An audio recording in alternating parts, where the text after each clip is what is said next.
बिस्मिल्लाहिर्रहमानिर्रहीम अस्सलाम वालेकुम। मैं हाज़िर तुहाडे वास्ते फिल्म का रिव्यू लैके।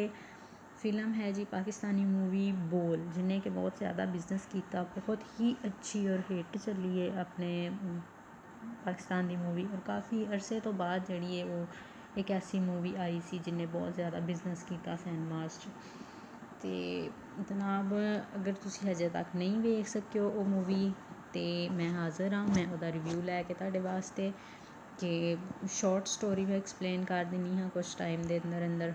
ज़्यादा लंबी लेंथी मूवी वेखन की बजाय तुसी अगर स्टोरी सुन लो तो तुहानू समझ आ जाएगी कि बई स्टोरी की सी फिल्म च। जनाब फिल्म की स्टोरी शुरू होंदी है कि एक लड़की की आवाज़ तो कि असी जनाब जी बैठी होंगी है फांसी के ऑर्डर हुए ने तो जो है प्रेस कॉन्फ्रेंस हो रही है कि वो अपनी स्टोरी सुना रही है।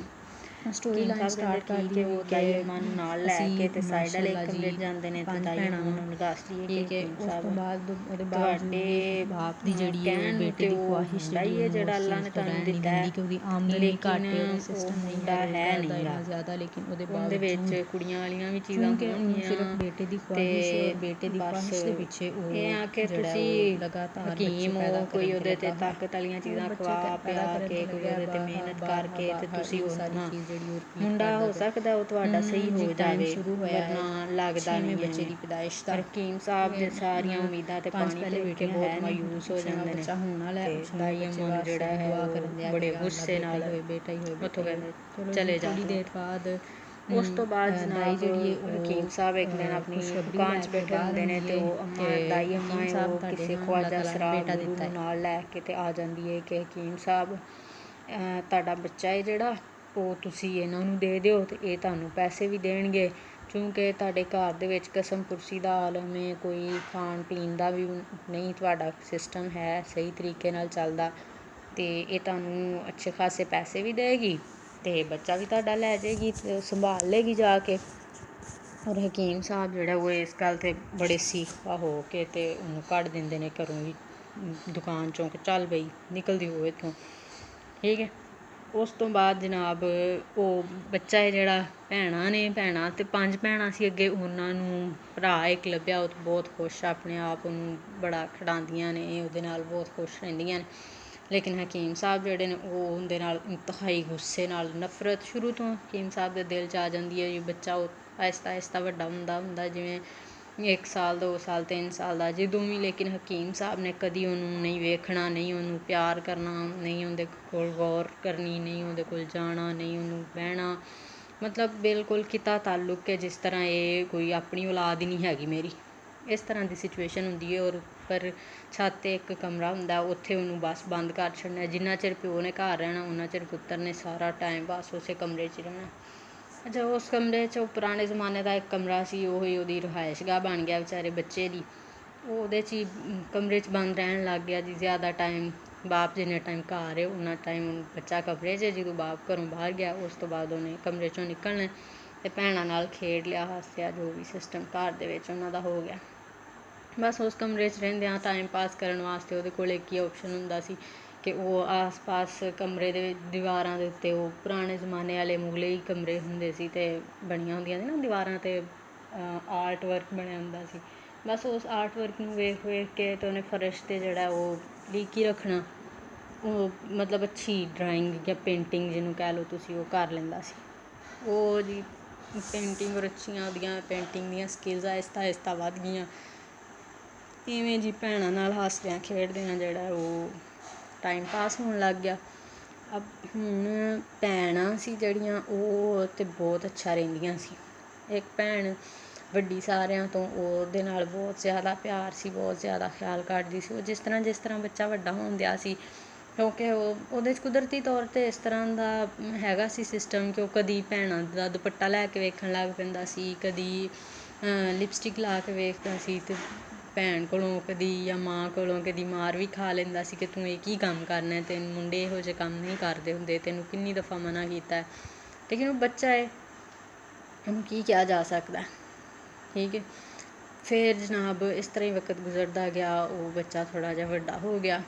ਉਹਨਾਂ ਦੇ ਹਕੀਮ ਸਾਹਿਬ ਦੇ ਹਮਸਾਏ 'ਚ ਇੱਕ ਸ਼ੀਆ ਫੈਮਿਲੀ ਰਹਿੰਦੀ ਸੀ। ਸ਼ੀਆ ਫੈਮਿਲੀ 'ਚ ਇੱਕ ਦੋ ਭੈਣ ਭਰਾ ਸੀ ਅਤੇ ਮਾਂ ਬਾਪ ਸੀ ਦੋ ਉਹਨਾਂ ਦੇ।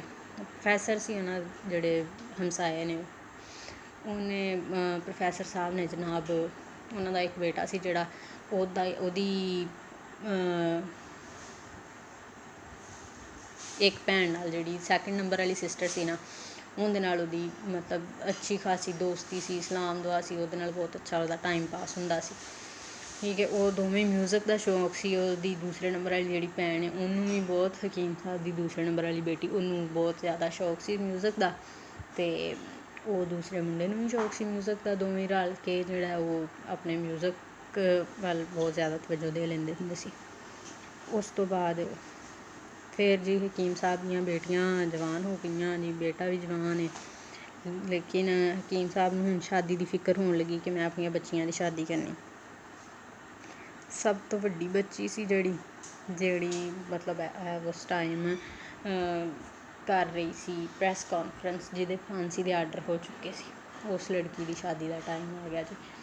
ਉਹ ਸ਼ਾਦੀ ਕਰਨ ਵਾਸਤੇ ਲੜਕਾ ਲੱਭਿਆ ਜੀ, ਕੋਈ ਵੀ ਮੁੰਡਾ ਹੈ ਜੀ, ਸਾਨੂੰ ਲੱਭ ਦਿਓ, ਅਤੇ ਰਿਸ਼ਤੇ ਕਰਾਉਣ ਵਾਲੀ ਮਾਈ ਕੋਲ ਜਾ ਕੇ ਅਤੇ ਉਹਨਾਂ ਨੂੰ ਇੱਦਾਂ ਕਿ ਬਸ ਜੀ ਕਟਰ ਸੁੰਨੀ ਹੋਣਾ ਚਾਹੀਦਾ, ਐਵੇਂ ਹੋਣਾ ਚਾਹੀਦਾ, ਐਵੇਂ ਹੋਣਾ ਚਾਹੀਦਾ, ਇਹ ਉਹ ਬਸ ਕੁਆਲਿਟੀਜ਼ ਬਣਾ ਕੇ ਸੁਣਵਾ ਕੇ ਆਪਣੀ ਮਰਜ਼ੀ ਨਾਲ ਵੇਖ ਕਰਕੇ ਅਤੇ ਉਹਦੀ ਸ਼ਾਦੀ ਕਰ ਦਿੰਦੇ ਨੇ ਵੱਡੀ ਕੁੜੀ ਦੀ।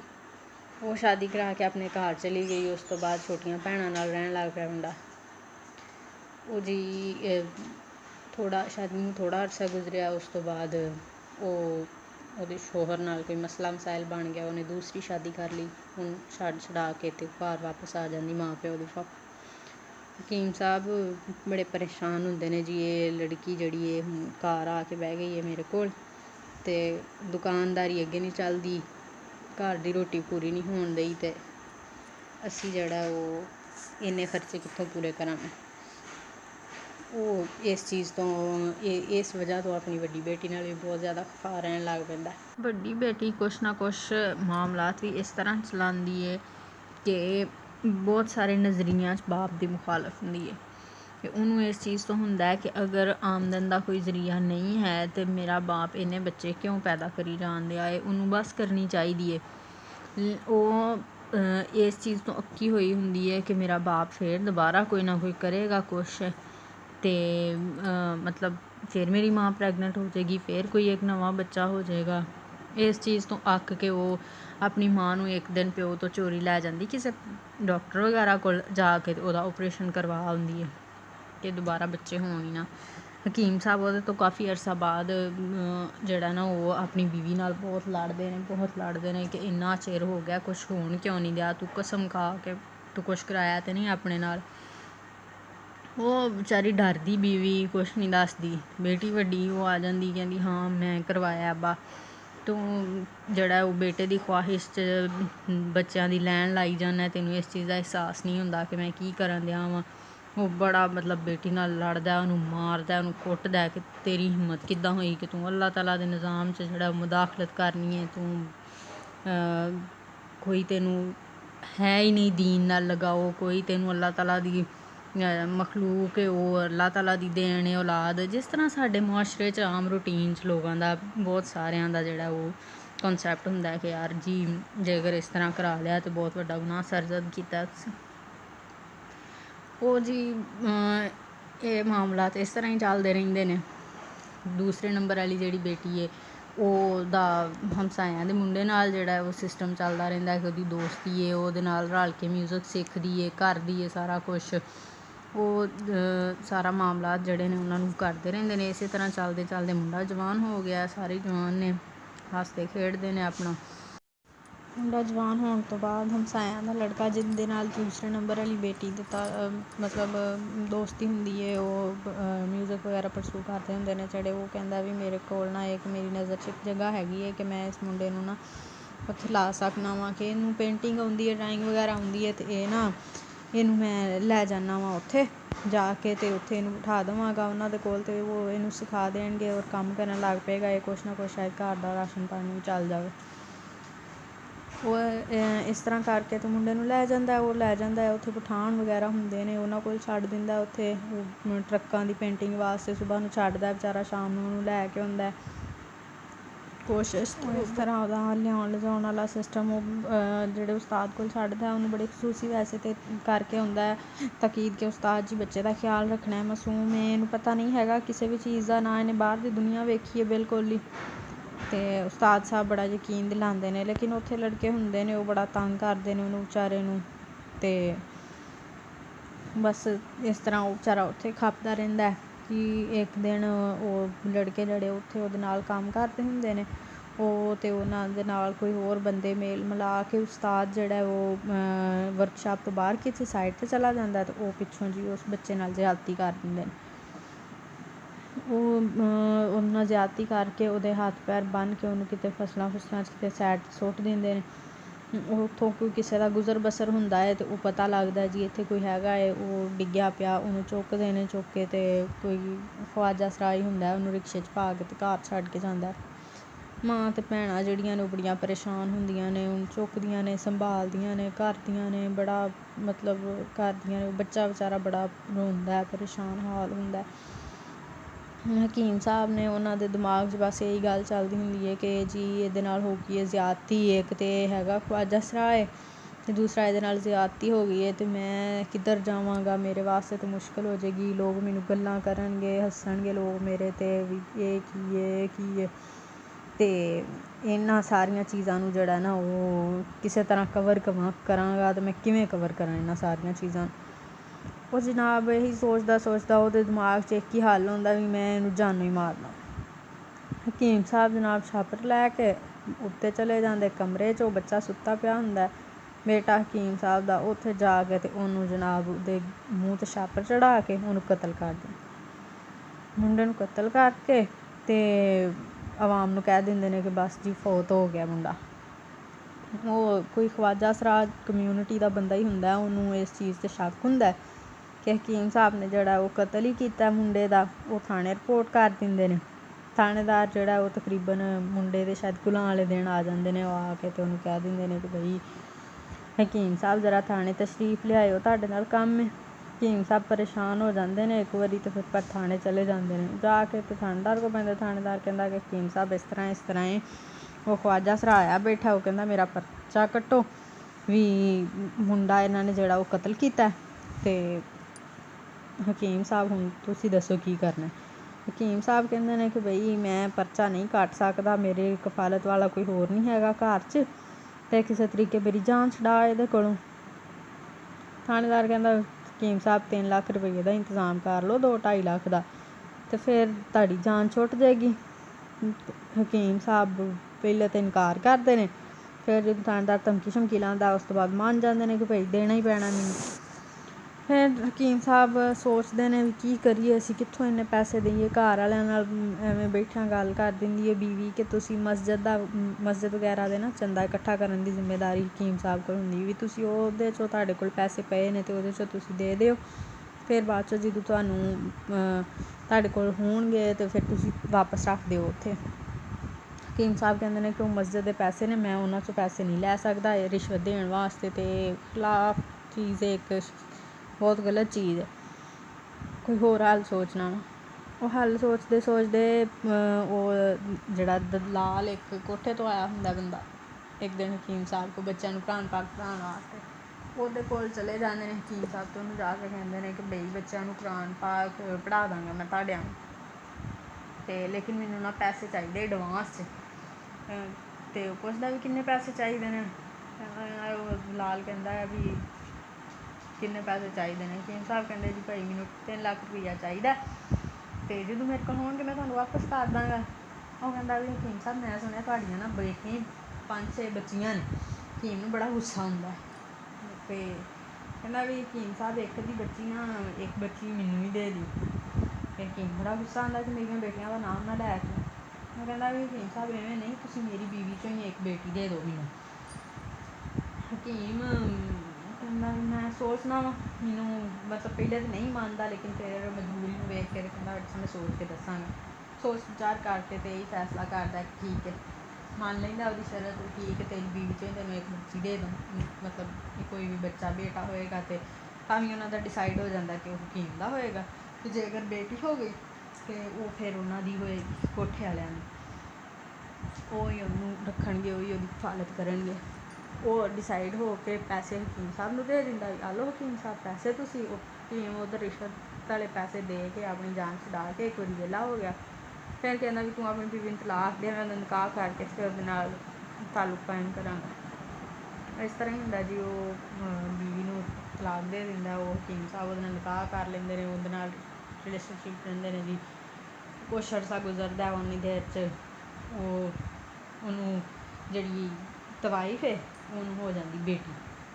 ਉਹ ਬੜਾ ਕੋਠੇ ਵਾਲੇ ਤਾਂ ਬਹੁਤ ਖੁਸ਼ ਹੁੰਦੇ ਨੇ ਵੀ ਵਾਹ ਹਕੀਮ ਸਾਹਿਬ ਤੁਸੀਂ ਤਾਂ ਜਿਹੜਾ ਨਾ ਉਹ ਸਾਡੇ ਰੌਣਕਾਂ ਲਾਤੀਆਂ, ਸਾਰਾ ਕੁਛ ਸਿਸਟਮ ਜਿਹੜਾ ਬੜਾ ਬੈਸਟ ਕਰ ਦਿੱਤਾ ਤੁਸੀਂ, ਤੁਹਾਡੇ ਨਾਲ ਤਾਂ ਸਾਡੀ ਰੌਣਕਾਂ ਬਣ ਗਈਆਂ।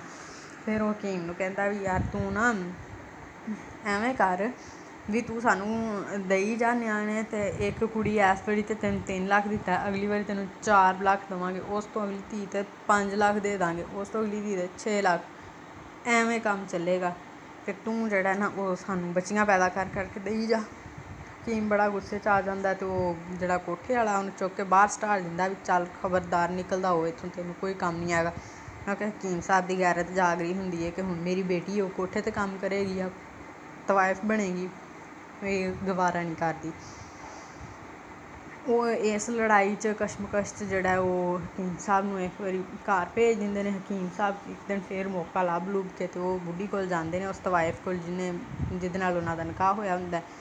ਉਹਨੂੰ ਜਾ ਕੇ ਕਹਿੰਦੇ ਨੇ ਵੀ ਕੁੜੀ ਮੇਰੇ ਹਵਾਲੇ ਕਰ ਦੇ ਕਿਸੇ ਤਰੀਕੇ, ਅਤੇ ਮੈਂ ਨਾ ਜਿਹੜਾ ਉਹ ਇਹਨੂੰ ਲੈ ਕੇ ਕਿਤੇ ਵੀ ਚੱਲ ਜਾਵਾਂਗਾ ਅਤੇ ਮੈਂ ਇਹਨਾਂ ਨੂੰ ਦੱਸਾਂਗਾ ਨਾ, ਅਤੇ ਲੇਕਿਨ ਮੇਰਾ ਦਿਲ ਨਹੀਂ ਮੰਨਦਾ ਆਪਣੀ ਬੇਟੀ ਨੂੰ ਇਹੋ ਜਿਹੀ ਜਗ੍ਹਾ 'ਤੇ ਛੱਡਣ ਵਾਸਤੇ। ਉਹ ਕਹਿੰਦੀ ਵੀ ਮੇਰੇ ਵਾਸਤੇ ਭਾਈ ਇਹ ਮੁਮਕਿਨ ਨਹੀਂ ਹੈਗਾ, ਮੈਂ ਹਕੀਮ ਸਾਹਿਬ ਤੁਹਾਨੂੰ ਕੁੜੀ ਨਹੀਂ ਦੇ ਸਕਦੀ। ਹਕੀਮ ਸਾਹਿਬ ਮਾਯੂਸ ਹੋ ਕੇ ਵਾਪਸ ਚੱਲ ਜਾਂਦੇ ਨੇ ਕਾਫੀ ਲੜਾਈ ਝਗੜੇ ਤੋਂ ਬਾਅਦ। ਫਿਰ ਉਹ ਤਵਾਈਫ ਦੇ ਦਿਲ 'ਚ ਆਪ ਹੀ ਪਤਾ ਨਹੀਂ ਕੋਈ ਗੱਲ ਆਉਂਦੀ ਹੈ ਆ ਕੇ, ਅਤੇ ਉਹ ਇੱਕ ਦਿਨ ਛੱਡ ਜਾਂਦੀ ਹੈ ਕੁੜੀ ਨੂੰ। ਘਰ ਆਉਂਦੀ ਹਕੀਮ ਸਾਹਿਬ ਅਤੇ ਆ ਕੇ ਦਰਵਾਜ਼ਾ ਖੜਕਾਉਂਦੀ ਹੈ, ਦਰਵਾਜ਼ਾ ਖੋਲ੍ਹਦੀ ਵੱਡੀ ਕੁੜੀ ਦਰਵਾਜ਼ਾ ਖੋਲ੍ਹਦੀ ਹੈ, ਅਤੇ ਉਹ ਖੋਲ੍ਹ ਕੇ ਅਤੇ ਉਹ ਕਹਿ ਦਿੰਦੀ ਹੈ ਕਿ ਆ ਲਓ ਜੀ ਆਹ ਬੱਚੀ ਹੈ, ਹਕੀਮ ਸਾਹਿਬ ਦਾ ਘਰ ਹੈ। ਆਹ ਪੁੱਛਦੀ, ਉਹ ਕਹਿੰਦੀ ਹਾਂਜੀ ਹਕੀਮ ਸਾਹਿਬ ਦਾ ਘਰ। ਹਕੀਮ ਸਾਹਿਬ ਕਿੱਥੇ ਨੇ? ਉਹ ਪਤਾ ਨਹੀਂ ਕਿਤੇ ਮਸਰੂਫ ਹੁੰਦਾ। ਅਤੇ ਉਹ ਆ ਕੁੜੀ ਪਕੜਾ ਕੇ ਅਤੇ ਆਪ ਚੱਲ ਜਾਂਦੀ। ਉਹ ਕੁੜੀਆਂ ਜਿਹੜੀਆਂ ਨੇ ਉਹਨੂੰ ਕੁੜੀ ਨੂੰ ਲੈ ਆਉਂਦੀਆਂ ਨੇ, ਮਾਂ ਨੂੰ ਲਿਆ ਕੇ ਫੜਾਉਂਦੀਆਂ ਨੇ। ਮਾਂ ਪੁੱਛਦੀ ਵੀ ਇਹ ਕਿੱਥੋਂ ਆਈ? ਉਹ ਕੁੜੀ ਜਿਹੜੀ ਉਹ ਦੱਸਦੀ ਹੈ ਵੀ ਅੰਮੀ ਐਵੇਂ ਕੋਈ ਬਾਹਰ ਮਾਈ ਆਈ ਸੀ, ਉਹ ਆ ਕੇ ਅਤੇ ਕੁੜੀ ਫੜਾ ਕੇ ਮੈਨੂੰ ਅਤੇ ਚਲ ਗਈ। ਉਹ ਮਾਂ ਜਿਹੜੀ ਹੈ ਉਹ ਬੜੇ ਮਤਲਬ ਗੁੱਸੇ 'ਚ ਹੁੰਦੀ ਹੈ। ਉਹ ਉਹਦੇ ਜ਼ਿਹਨ 'ਚ ਆਉਂਦੀ ਹੈ ਵੀ ਕੀ ਗੱਲ ਬਣੀ ਹੈ, ਕੀ ਮਸਲਾ ਬਣਿਆ। ਹਕੀਮ ਸਾਹਿਬ ਕੋਲੋਂ ਪੁੱਛਦੀ ਹੈ ਵੀ ਇਹ ਕੀ ਕੀਤਾ ਤੁਸੀਂ, ਕੀ ਬਣਿਆ, ਇਹ ਕੀ ਮਾਮਲਾਤ ਨੇ, ਕਿਉਂ ਉਵੇਂ ਆਈ ਮਾਈ।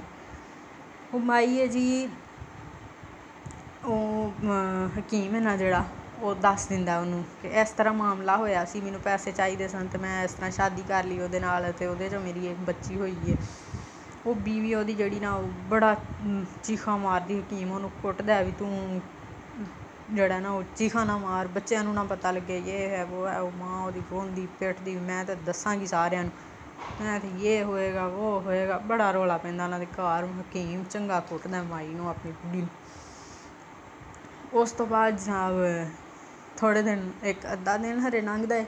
ਅਗਲੇ ਹੀ ਦਿਨ ਸ਼ਾਮ ਨੂੰ ਜਿਹੜਾ ਉਹ ਜਿਹੜਾ ਕੋਠੇ ਵਾਲਾ ਦਲਾਲ ਹੁੰਦਾ, ਉਹ ਅਗਲਾ ਆ ਜਾਂਦਾ ਘਰ ਉਹਨਾਂ ਦੇ, ਆ ਕੇ ਤੇ ਬੂਹਾ ਖੜਕਾਉਣ ਲੱਗ ਪੈਂਦਾ ਕਿ ਮੈਂ ਤਾਂ ਕੁੜੀ ਲੈ ਕੇ ਜਾਣਾ। ਉਹ ਵੱਡੀ ਧੀ ਹੈ ਨਾ ਜਿਹੜੀ ਉਹਦੀ, ਉਹ ਵੇਖ ਲੈਂਦੀ ਹੈ ਵੀ ਬਈ ਉਹ ਤਾਂ ਆਏ ਨੇ, ਦਰਵਾਜ਼ਾ ਖੜਕਾਉਣ ਦੇ ਨੇ, ਅਤੇ ਉਹ ਤਾਂ ਦਰਵਾਜ਼ਾ ਤੋੜਨਗੇ ਅਤੇ ਕੁੜੀ ਨੂੰ ਲੈ ਕੇ ਜਾਣਗੇ, ਬੱਚੀ ਛੋਟੀ।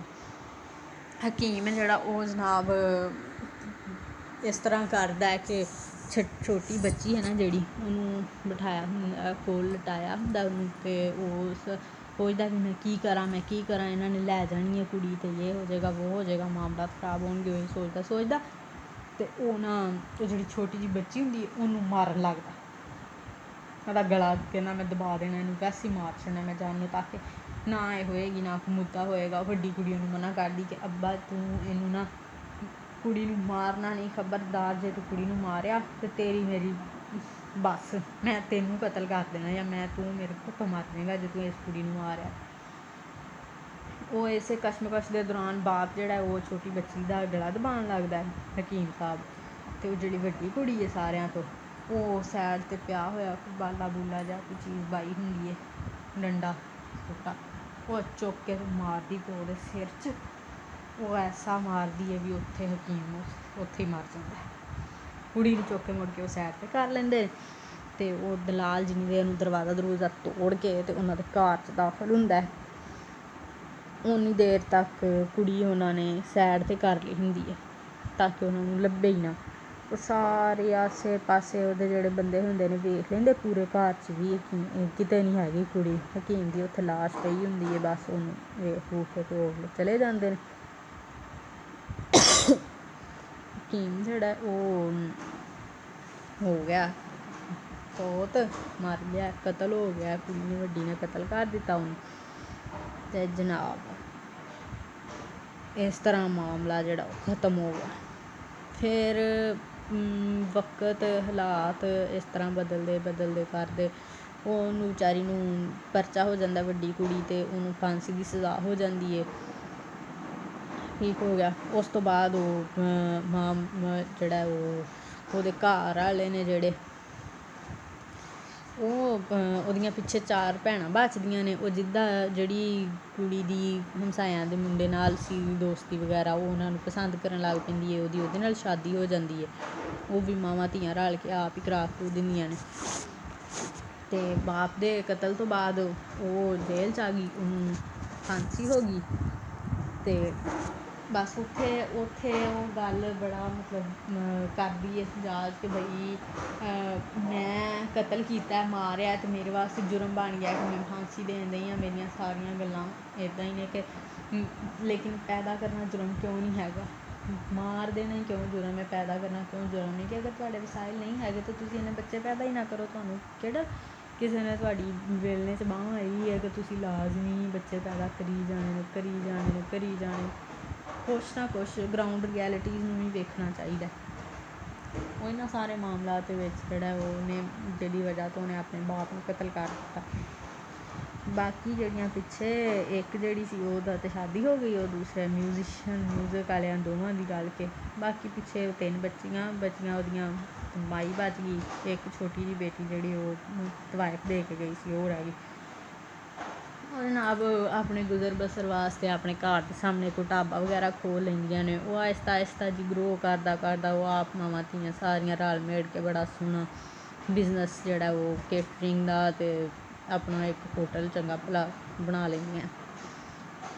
ਅਤੇ ਮਾਮਲਾ ਤਾਂ ਇਸ ਤਰ੍ਹਾਂ ਹੈ ਕਿ ਬੇਟੀਆਂ ਨੇ ਉਹ ਬੋਝ ਨਹੀਂ ਹੁੰਦੀਆਂ ਤੁਹਾਡੇ ਸਿਰ 'ਤੇ। ਅਗਰ ਅੱਜ ਕੱਲ੍ਹ ਦੇ ਦੌਰ 'ਚ ਤਾਂ ਵੈਸੇ ਹੀ ਜਿੰਨੀਆਂ ਬੇਟਾ ਹੋਏ ਬੇਟੀ ਹੋਏ ਕੋਈ ਫਰਕ ਨਹੀਂ, ਬੇਟੀ ਵੀ ਤੁਹਾਡੇ ਵਾਸਤੇ ਓਨਾ ਕੁਛ ਹੀ ਕਰ ਸਕਦੀ ਜਿੰਨਾ ਕੁਛ ਬੇਟਾ ਕਰ ਸਕਦਾ। ਅਤੇ ਇਸ ਵਜ੍ਹਾ ਤੋਂ ਮਤਲਬ ਕਿਸੇ ਸੂਰਤ ਇਹ ਚੀਜ਼ ਤਾਂ ਮੁਨਾਸਿਬ ਨਹੀਂ ਹੈਗੀ ਕਿ ਬੇਟੀਆਂ ਨੂੰ ਤੁਸੀਂ ਜਿਹੜਾ ਉਹ ਡੀਗਰੇਡ ਕਰੋ ਜਾਂ ਨਾ ਮੰਨੋ ਅਤੇ ਬਸ ਇਹੀ ਲੋਅ ਲਗਾਈ ਰੱਖੋ ਵੀ ਜੀ ਸਾਨੂੰ ਪੁੱਤਰ ਹੀ ਚਾਹੀਦਾ। ਅੱਲਾਹ ਤਾਲਾ ਨੇ ਔਲਾਦ ਦਿੱਤੀ ਹੋਏ, ਬਸ ਕਿਸੇ ਬੰਦੇ ਨੂੰ ਬੇਟੀ ਹੋਏ ਬੇਟਾ ਹੋਏ ਜੋ ਵੀ ਹੈ ਅੱਲਾਹ ਤਾਲਾ ਦੀ ਦੇਣ। ਇਸ ਚੀਜ਼ ਨੂੰ ਇਸ ਨਜ਼ਰੀਏ ਨਾਲ ਨਹੀਂ ਵੇਖਣਾ ਚਾਹੀਦਾ। ਦੂਸਰਾ ਇਹ ਵੀ ਸਹੀ ਗੱਲ ਹੈ ਕਿ ਬੇਟੀਆਂ ਨੇ ਜਾਂ ਬੇਟੇ ਨੇ, ਉਹਨਾਂ 'ਚੋਂ ਕੋਈ ਵੀ ਇਸ ਤਰ੍ਹਾਂ ਨਹੀਂ ਹੋਣਾ ਚਾਹੀਦਾ ਕਿ ਤੁਸੀਂ ਉਹਨਾਂ ਨੂੰ ਕਰੋ ਕਿ ਕਿੰਨੇ ਸਾਰੇ ਤੁਹਾਡੀ ਉਨੀ ਆਮਦਨ ਨਹੀਂ ਹੈ ਲੇਕਿਨ ਤੁਸੀਂ ਬੱਚੇ ਜਿਹੜੇ ਨੇ ਉਹ ਪੈਦਾ ਕਰੀ ਜਾਂਦੇ ਹੋ। ਜ਼ੁਲਮ ਹੈ ਬੱਚਿਆਂ ਨਾਲ ਕਿ ਤੁਸੀਂ ਉਹਨਾਂ ਨੂੰ ਪਾਲ ਨਹੀਂ ਸਕਦੇ, ਉਹਨਾਂ ਨੂੰ ਜ਼ਰੂਰੀਆਤ ਜ਼ਿੰਦਗੀ ਮੁਨਾਸਬ ਤਰੀਕੇ ਨਾਲ ਪੂਰੀਆਂ ਨਹੀਂ ਕਰ ਸਕਦੇ, ਲੇਕਿਨ ਤੁਸੀਂ ਪੈਦਾ ਕਰੀ ਜਾਂਦੇ ਹੋ। ਇਹ ਤੁਹਾਡਾ ਕਸੂਰ ਹੈ, ਜੁਰਮ, ਬਿਲਕੁਲ ਜੁਰਮ। ਮੇਨ ਮੁੱਦਾ ਜਿਹੜਾ ਉਹ ਪੂਰੀ ਫਿਲਮ ਦਾ ਇਹੀ ਸੀ ਕਿ ਮਾਰੋ ਅਤੇ ਜੁਰਮ ਬਣ ਜਾਂਦਾ। ਠੀਕ ਹੈ ਕਿ ਤੁਸੀਂ ਇੱਕ ਬੰਦਾ ਘੱਟ ਕਰ ਦਿੱਤਾ, ਇੱਕ ਕਿਸੇ ਦੀ ਜਾਨ ਲੈ ਰਹੀ, ਕੋਈ ਕਤਲ ਕਰ ਦਿੱਤਾ, ਅਤੇ ਪੈਦਾ ਕਰਨਾ ਜੁਰਮ ਕਿਉਂ ਨਹੀਂ ਹੈਗਾ ਕਿ ਇੰਨੇ ਬੱਚੇ ਜਿਹੜੇ ਨੇ ਉਹ ਪੈਦਾ ਕਰੀ ਜਾਣੇ ਨੇ ਲੇਕਿਨ ਉਹਨਾਂ ਦੀ ਤੁਸੀਂ ਕਿਸੇ ਕਿਸਮ ਦੀ ਕਫਾਲਤ ਤੁਸੀਂ ਬਿਹਤਰ ਤਰੀਕੇ ਨਾਲ ਨਹੀਂ ਕਰ ਸਕਦੇ, ਉਹਨਾਂ ਦੀ ਜ਼ਿੰਦਗੀ ਦੀਆਂ ਜ਼ਰੂਰਤਾਂ ਤੁਸੀਂ ਬਿਹਤਰ ਤਰੀਕੇ ਨਾਲ ਪੂਰੀਆਂ ਨਹੀਂ ਕਰ ਸਕਦੇ। ਇਹ ਸਾਰੀਆਂ ਚੀਜ਼ਾਂ ਜਿਹੜੀਆਂ ਨੇ ਉਹ ਬਹੁਤ ਮੈਟਰ ਕਰਦੀਆਂ ਨੇ ਕਿਸੇ ਹੱਦ ਤੱਕ, ਠੀਕ ਹੈ ਕਿਸੇ ਹੱਦ ਤੱਕ ਨਹੀਂ ਬਹੁਤ ਜ਼ਿਆਦਾ ਮੈਟਰ ਕਰਦੀਆਂ ਨੇ। ਇਸ ਲਈ ਮੁਨਾਸਬ ਤਰੀਕੇ ਨਾਲ ਚੱਲਣਾ ਚਾਹੀਦਾ ਇਨਸਾਨ ਨੂੰ, ਦੀਨ ਦੇ ਮਾਮਲੇ 'ਚ ਵੀ ਦੁਨੀਆ ਦੇ ਮਾਮਲੇ 'ਚ, ਕਿ ਨਾ ਆਪਣੀ ਜ਼ਿੰਦਗੀ ਨੂੰ ਮੁਸ਼ਕਿਲ 'ਚ ਪਾਓ ਨਾ ਬੱਚਿਆਂ ਦੀ ਜ਼ਿੰਦਗੀ ਨੂੰ ਮੁਸ਼ਕਿਲ 'ਚ ਪਾਓ। ਇਸ ਤਰ੍ਹਾਂ ਜਿਹੜਾ ਨਾ ਉਹ ਮਾਮਲਾਤ ਡਿਸਟਰਬ ਹੋ ਜਾਂਦੇ ਨੇ ਬਹੁਤ ਜ਼ਿਆਦਾ। ਠੀਕ ਹੈ ਜੀ, ਮੈਂ ਚੱਲਦੀ ਹਾਂ ਹੁਣ। ਅੱਜ ਦੀ ਮੂਵੀ ਦਾ ਟੋਟਲ ਰਿਵਿਊ ਆਹੀ ਸੀ ਅਤੇ ਫਿਰ ਦੁਬਾਰਾ ਮਿਲਾਂਗੇ। ਅੱਲਾ ਹਾਫਿਜ਼, ਆਪਣਾ ਖਿਆਲ ਰੱਖਣਾ। ਤੇ ਆਪਣੇ ਇਰਦ ਗਿਰਦ ਰਹਿਣ ਵਾਲਿਆਂ ਦਾ ਵੀ ਸਭ ਦਾ ਖਿਆਲ ਰੱਖਣਾ।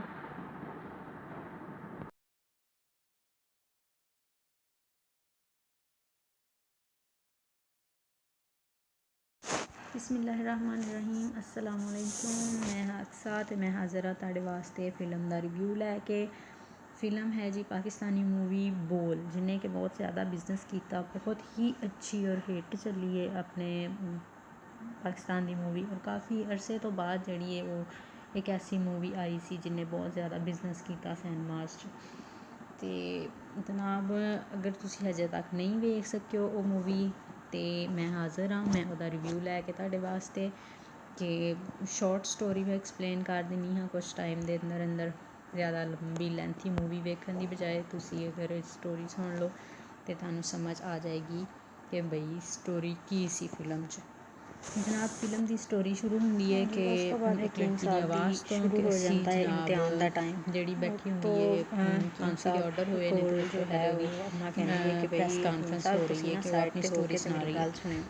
है। स्टोरी लाइन स्टार्ट कर दी कि हुई वो कि दाई अम्मा नूं नाल लै के ते साइड वाले माशाअल्लाह कमरे जी च जांदे ने ते पंज दाई भैणां अम्मा वां नूं दस दी है कि हकीम उस तो साहब बाद ਉਹਦੇ ਬਾਵਜੂਦ ਤੁਹਾਡੇ ਵੀ ਬਾਪ ਦੀ ਜਿਹੜੀ ਹੈ ਉਹ ਕਹਿਣ ਨੂੰ ਬੇਟੇ ਤੇ ਦੀ ਉਹ ਖੁਆਹਿਸ਼ ਮੁੰਡਾ ਜਿਹੜੀ ਹੀ ਹੈ ਉਹਨੂੰ ਜਿਹੜਾ ਉਸ ਅੱਲਾ ਚੀਜ਼ ਨੇ ਤੋਂ ਤੁਹਾਨੂੰ ਰਹਿਣ ਨਹੀਂ ਦਿੱਤਾ ਦਿੰਦੀ ਹੈ, ਕਿ ਉਹਦੀ ਆਮਦਨ ਵੀ ਲੇਕਿਨ ਘੱਟ ਹੈ, ਉਹਦਾ ਉਹ ਸਿਸਟਮ ਨਹੀਂ ਮੁੰਡਾ ਹੈ ਹੈ ਰੋਜ਼ਗਾਰ ਦਾ ਨਹੀਂਗਾ। ਇੰਨਾ ਜ਼ਿਆਦਾ, ਲੇਕਿन ਉਹਦੇ ਉਹਦੇ ਵਿੱਚ ਬਾਵਜੂਦ ਕੁੜੀਆਂ ਵਾਲੀਆਂ ਵੀ ਚੀਜ਼ਾਂ ਕਿਉਂਕਿ ਉਹਨੂੰ ਸਿਰਫ ਹੋਣਗੀਆਂ ਬੇਟੇ ਦੀ ਤੇ ਖੁਆਹਿਸ਼ ਔਰ ਬੇਟੇ ਦੀ ਬਸ ਖੁਆਹਿਸ਼ ਦੇ ਪਿੱਛੇ ਇਹ ਆ ਉਹ ਕਿ ਜਿਹੜਾ ਤੁਸੀਂ ਉਹ ਲਗਾਤਾਰ ਬੱਚੇ ਹਕੀਮ ਪੈਦਾ ਹੋ, ਕੋਈ ਕਰਨ ਤੇ ਉਹਦੇ ਤੇ ਲੱਗਾ ਹੋਇਆ। ਤਾਕਤ ਵਾਲੀਆਂ ਉਹ ਚੀਜ਼ਾਂ ਬੱਚੇ ਖਵਾ ਪੈਦਾ ਪਿਆ ਕਰਨ ਕੇ ਤੇ ਕੋਈ ਲੱਗਿਆ ਉਹਦੇ ਤੇ ਬਾਰ ਮਿਹਨਤ ਬਾਰ ਕਰਕੇ ਤੇ ਹਰ ਤੁਸੀਂ ਉਹ ਉਹ ਸਾਰੀ ਨਾ ਚੀਜ਼ ਜਿਹੜੀ ਉਹ ਰਿਪੀਟ ਮੁੰਡਾ ਕਰਦਾ ਹੋ ਪਿਆ। ਸਕਦਾ ਉਹ ਤੁਹਾਡਾ ਸਹੀ ਜੀ ਹੋ ਟਾਈਮ ਜਾਵੇ, ਸ਼ੁਰੂ ਹੋਇਆ ਹੈ ਵਰਨਾ ਲੱਗਦਾ 6ਵੇਂ ਨਹੀਂ ਬੱਚੇ ਐਵੇਂ। ਦੀ ਪੈਦਾਇਸ਼ ਦਾ। ਹਕੀਮ ਸਾਹਿਬ ਦੇ ਸਾਰੀਆਂ ਉਮੀਦਾਂ ਤੇ ਪੰਜ ਪਾਣੀ ਪਹਿਲੇ ਫੇਰ ਕੇ ਬੇਟੀਆਂ ਬਹੁਤ ਹੈ ਨੇ, ਮਾਯੂਸ ਹੋ 6ਵਾਂ ਜਾਂਦੇ ਨੇ ਬੱਚਾ ਹੋਣ ਵਾਲਾ ਤੇ ਹੈ। 6ਵੇਂ ਦਾਈ ਬੱਚੇ ਅੰਮਾ ਨੂੰ ਵਾਸਤੇ ਜਿਹੜਾ ਹੈ ਦੁਆ ਉਹ ਕਰਨ ਦਿਆ ਬੜੇ ਕਿ ਯਾ ਅੱਲਾ ਗੁੱਸੇ ਬੇਟਾ ਨਾਲ ਹੀ ਹੋਏ, ਬੇਟਾ ਹੀ ਹੋਏ, ਉੱਥੋਂ ਬੇਟਾ ਹੀ ਕਹਿੰਦੇ ਹੋਏ। ਚਲੋ ਜੀ ਚਲੇ ਥੋੜੀ ਜਾਂਦੇ ਦੇਰ ਨੇ। ਬਾਅਦ ਉਸ ਤੋਂ ਬਾਅਦ ਦਾਈ ਜਨਾਬ ਜਿਹੜੀ ਹੈ ਹਕੀਮ ਉਹ ਸਾਹਿਬ ਇੱਕ ਦਿਨ ਆਪਣੀ ਖੁਸ਼ਖਬਰੀ ਦੁਕਾਨ ਲੈ 'ਚ ਕੇ ਬੈਠੇ ਬਾਹਰ ਹੁੰਦੇ ਨੇ ਆਉਂਦੀ ਤੇ ਹੈ ਉਹ ਅੰਮਾ ਕਿ ਦਾਈ ਅੰਮਾ ਹਕੀਮ ਹੈ ਸਾਹਿਬ ਉਹ ਤੁਹਾਡੇ ਕਿਸੇ ਹਾਂ ਅੱਲਾਹ ਖਵਾਜਾ ਤਾਲਾ ਨੇ ਸਰਾਰ ਬੇਟਾ ਗੁਰੂ ਦਿੱਤਾ ਨੂੰ ਹੈ। ਨਾਲ ਲੈ ਕੇ ਤੇ ਆ ਜਾਂਦੀ ਹੈ ਕਿ ਹਕੀਮ ਸਾਹਿਬ ਤੁਹਾਡਾ ਬੱਚਾ ਹੈ ਜਿਹੜਾ ਉਹ ਤੁਸੀਂ ਇਹਨਾਂ ਨੂੰ ਦੇ ਦਿਓ ਤੇ ਇਹ ਤੁਹਾਨੂੰ ਪੈਸੇ ਵੀ ਦੇਣਗੇ,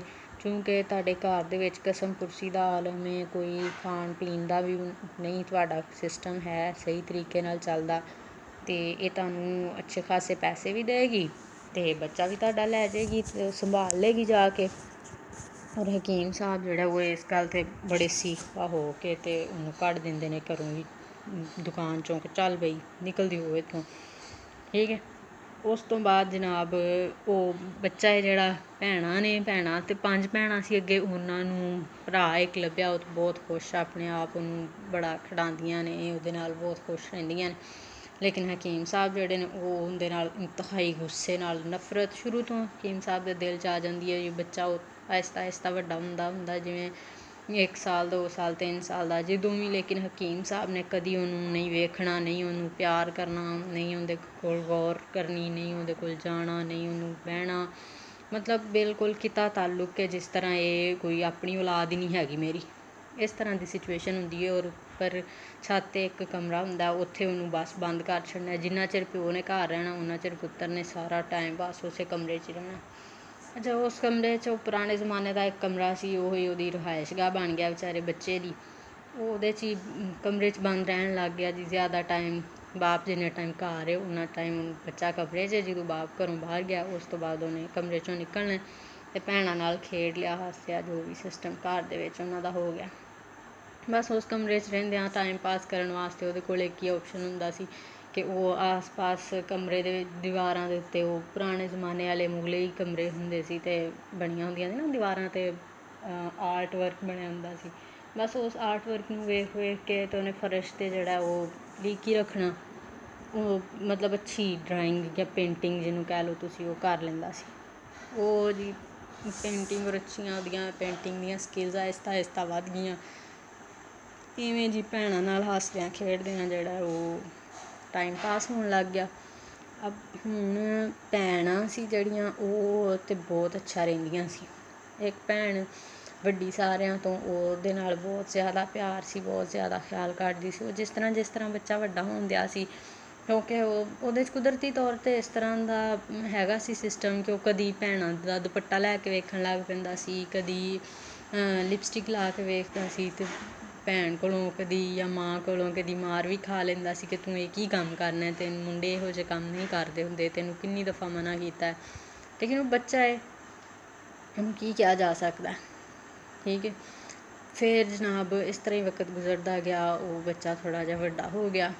ਉਹਦੇ ਮਤਲਬ ਉਹਨਾਂ ਦੇ ਹਕੀਮ ਸਾਹਿਬ ਦੇ ਹਮਸਾਏ 'ਚ ਇੱਕ ਸ਼ੀਆ ਫੈਮਿਲੀ ਰਹਿੰਦੀ ਸੀ। ਸ਼ੀਆ ਫੈਮਿਲੀ 'ਚ ਇੱਕ ਦੋ ਭੈਣ ਭਰਾ ਸੀ ਅਤੇ ਮਾਂ ਬਾਪ ਸੀ ਦੋ ਉਹਨਾਂ ਦੇ। ਪ੍ਰੋਫੈਸਰ ਸੀ ਉਹਨਾਂ ਜਿਹੜੇ ਹਮਸਾਏ ਨੇ। ਉਹਨੇ ਪ੍ਰੋਫੈਸਰ ਸਾਹਿਬ ਨੇ ਜਨਾਬ ਉਹਨਾਂ ਦਾ ਇੱਕ ਬੇਟਾ ਸੀ ਜਿਹੜਾ ਉਹਦੀ ਇੱਕ ਭੈਣ ਨਾਲ ਜਿਹੜੀ ਸੈਕਿੰਡ ਨੰਬਰ ਵਾਲੀ ਸਿਸਟਰ ਸੀ ਨਾ, ਉਹਦੇ ਨਾਲ ਉਹਦੀ ਮਤਲਬ ਅੱਛੀ ਖਾਸੀ ਦੋਸਤੀ ਸੀ, ਸਲਾਮ ਦੁਆ ਸੀ, ਉਹਦੇ ਨਾਲ ਬਹੁਤ ਅੱਛਾ ਉਹਦਾ ਟਾਈਮ ਪਾਸ ਹੁੰਦਾ ਸੀ। ਠੀਕ ਹੈ। ਉਹ ਦੋਵੇਂ ਮਿਊਜ਼ਿਕ ਦਾ ਸ਼ੌਕ ਸੀ। ਉਹਦੀ ਦੂਸਰੇ ਨੰਬਰ ਵਾਲੀ ਜਿਹੜੀ ਭੈਣ ਹੈ ਉਹਨੂੰ ਵੀ ਬਹੁਤ, ਹਕੀਮ ਸਾਹਿਬ ਦੀ ਦੂਸਰੇ ਨੰਬਰ ਵਾਲੀ ਬੇਟੀ ਉਹਨੂੰ ਬਹੁਤ ਜ਼ਿਆਦਾ ਸ਼ੌਕ ਸੀ ਮਿਊਜ਼ਿਕ ਦਾ, ਅਤੇ ਉਹ ਦੂਸਰੇ ਮੁੰਡੇ ਨੂੰ ਵੀ ਸ਼ੌਕ ਸੀ ਮਿਊਜ਼ਿਕ ਦਾ। ਦੋਵੇਂ ਰਲ ਕੇ ਜਿਹੜਾ ਉਹ ਆਪਣੇ ਮਿਊਜ਼ਿਕ ਵੱਲ ਬਹੁਤ ਜ਼ਿਆਦਾ ਤਵੱਜੋ ਦੇ ਲੈਂਦੇ ਹੁੰਦੇ ਸੀ। ਉਸ ਤੋਂ ਬਾਅਦ ਫਿਰ ਜੀ ਹਕੀਮ ਸਾਹਿਬ ਦੀਆਂ ਬੇਟੀਆਂ ਜਵਾਨ ਹੋ ਗਈਆਂ ਜੀ, ਬੇਟਾ ਵੀ ਜਵਾਨ ਹੈ। ਲੇਕਿਨ ਹਕੀਮ ਸਾਹਿਬ ਨੂੰ ਹੁਣ ਸ਼ਾਦੀ ਦੀ ਫਿਕਰ ਹੋਣ ਲੱਗੀ ਕਿ ਮੈਂ ਆਪਣੀਆਂ ਬੱਚੀਆਂ ਦੀ ਸ਼ਾਦੀ ਕਰਨੀ। ਸਭ ਤੋਂ ਵੱਡੀ ਬੱਚੀ ਸੀ ਜਿਹੜੀ ਮਤਲਬ ਉਸ ਟਾਈਮ ਕਰ ਰਹੀ ਸੀ ਪ੍ਰੈਸ ਕਾਨਫਰੰਸ, ਜਿਹਦੇ ਫਾਂਸੀ ਦੇ ਆਰਡਰ ਹੋ ਚੁੱਕੇ ਸੀ। ਉਸ ਲੜਕੀ ਦੀ ਸ਼ਾਦੀ ਦਾ ਟਾਈਮ ਆ ਗਿਆ ਜੀ। ਉਹ ਸ਼ਾਦੀ ਕਰਨ ਵਾਸਤੇ ਲੜਕਾ ਲੱਭਿਆ ਜੀ, ਕੋਈ ਵੀ ਮੁੰਡਾ ਹੈ ਜੀ ਸਾਨੂੰ ਲੱਭ ਦਿਓ, ਅਤੇ ਰਿਸ਼ਤੇ ਕਰਾਉਣ ਵਾਲੀ ਮਾਈ ਕੋਲ ਜਾ ਕੇ ਅਤੇ ਉਹਨਾਂ ਨੂੰ ਇੱਦਾਂ ਕਿ ਬਸ ਜੀ ਕਟਰ ਸੁੰਨੀ ਹੋਣਾ ਚਾਹੀਦਾ, ਐਵੇਂ ਹੋਣਾ ਚਾਹੀਦਾ, ਐਵੇਂ ਹੋਣਾ ਚਾਹੀਦਾ, ਇਹ ਉਹ ਬਸ ਕੁਆਲਿਟੀਜ਼ ਬਣਾ ਕੇ ਸੁਣਵਾ ਕੇ ਆਪਣੀ ਮਰਜ਼ੀ ਨਾਲ ਵੇਖ ਕਰਕੇ ਅਤੇ ਉਹਦੀ ਸ਼ਾਦੀ ਕਰ ਦਿੰਦੇ ਨੇ ਵੱਡੀ ਕੁੜੀ ਦੀ। ਉਹ ਸ਼ਾਦੀ ਕਰਾ ਕੇ ਆਪਣੇ ਘਰ ਚਲੀ ਗਈ। ਉਸ ਤੋਂ ਬਾਅਦ ਛੋਟੀਆਂ ਭੈਣਾਂ ਨਾਲ ਰਹਿਣ ਲੱਗ ਪਿਆ ਮੁੰਡਾ। ਉਹ ਜੀ ਸ਼ਾਦੀ ਨੂੰ ਥੋੜ੍ਹਾ ਅਰਸਾ ਗੁਜ਼ਰਿਆ, ਉਸ ਤੋਂ ਬਾਅਦ ਉਹਦੇ ਸ਼ੌਹਰ ਨਾਲ ਕੋਈ ਮਸਲਾ ਮਸਾਇਲ ਬਣ ਗਿਆ, ਉਹਨੇ ਦੂਸਰੀ ਸ਼ਾਦੀ ਕਰ ਲਈ। ਹੁਣ ਛਡਾ ਕੇ ਅਤੇ ਘਰ ਵਾਪਸ ਆ ਜਾਂਦੀ ਮਾਂ ਪਿਓ ਦੇ। ਹਕੀਮ ਸਾਹਿਬ ਬੜੇ ਪਰੇਸ਼ਾਨ ਹੁੰਦੇ ਨੇ ਜੀ, ਇਹ ਲੜਕੀ ਜਿਹੜੀ ਹੈ ਹੁਣ ਘਰ ਆ ਕੇ ਬਹਿ ਗਈ ਹੈ ਮੇਰੇ ਕੋਲ, ਅਤੇ ਦੁਕਾਨਦਾਰੀ ਅੱਗੇ ਨਹੀਂ ਚੱਲਦੀ, ਘਰ ਦੀ ਰੋਟੀ ਪੂਰੀ ਨਹੀਂ ਹੋਣ ਦਈ, ਅਤੇ ਅਸੀਂ ਜਿਹੜਾ ਉਹ ਇੰਨੇ ਖਰਚੇ ਕਿੱਥੋਂ ਪੂਰੇ ਕਰਾਂਗੇ। ਉਹ ਇਸ ਚੀਜ਼ ਤੋਂ ਇਸ ਵਜ੍ਹਾ ਤੋਂ ਆਪਣੀ ਵੱਡੀ ਬੇਟੀ ਨਾਲ ਵੀ ਬਹੁਤ ਜ਼ਿਆਦਾ ਖਫਾ ਰਹਿਣ ਲੱਗ ਪੈਂਦਾ। ਵੱਡੀ ਬੇਟੀ ਕੁਛ ਨਾ ਕੁਛ ਮਾਮਲਾਤ ਵੀ ਇਸ ਤਰ੍ਹਾਂ ਚਲਾਉਂਦੀ ਹੈ ਕਿ ਬਹੁਤ ਸਾਰੇ ਨਜ਼ਰੀਆਂ 'ਚ ਬਾਪ ਦੀ ਮੁਖਾਲਫ ਹੁੰਦੀ ਹੈ, ਕਿ ਉਹਨੂੰ ਇਸ ਚੀਜ਼ ਤੋਂ ਹੁੰਦਾ ਹੈ ਕਿ ਅਗਰ ਆਮਦਨ ਦਾ ਕੋਈ ਜ਼ਰੀਆ ਨਹੀਂ ਹੈ ਤਾਂ ਮੇਰਾ ਬਾਪ ਇੰਨੇ ਬੱਚੇ ਕਿਉਂ ਪੈਦਾ ਕਰੀ ਜਾਣ ਦਿਆ ਹੈ, ਉਹਨੂੰ ਬਸ ਕਰਨੀ ਚਾਹੀਦੀ ਹੈ। ਉਹ ਇਸ ਚੀਜ਼ ਤੋਂ ਅੱਕੀ ਹੋਈ ਹੁੰਦੀ ਹੈ ਕਿ ਮੇਰਾ ਬਾਪ ਫਿਰ ਦੁਬਾਰਾ ਕੋਈ ਨਾ ਕੋਈ ਕਰੇਗਾ ਕੁਛ, ਅਤੇ ਮਤਲਬ ਫਿਰ ਮੇਰੀ ਮਾਂ ਪ੍ਰੈਗਨੈਂਟ ਹੋ ਜਾਏਗੀ, ਫਿਰ ਕੋਈ ਇੱਕ ਨਵਾਂ ਬੱਚਾ ਹੋ ਜਾਏਗਾ।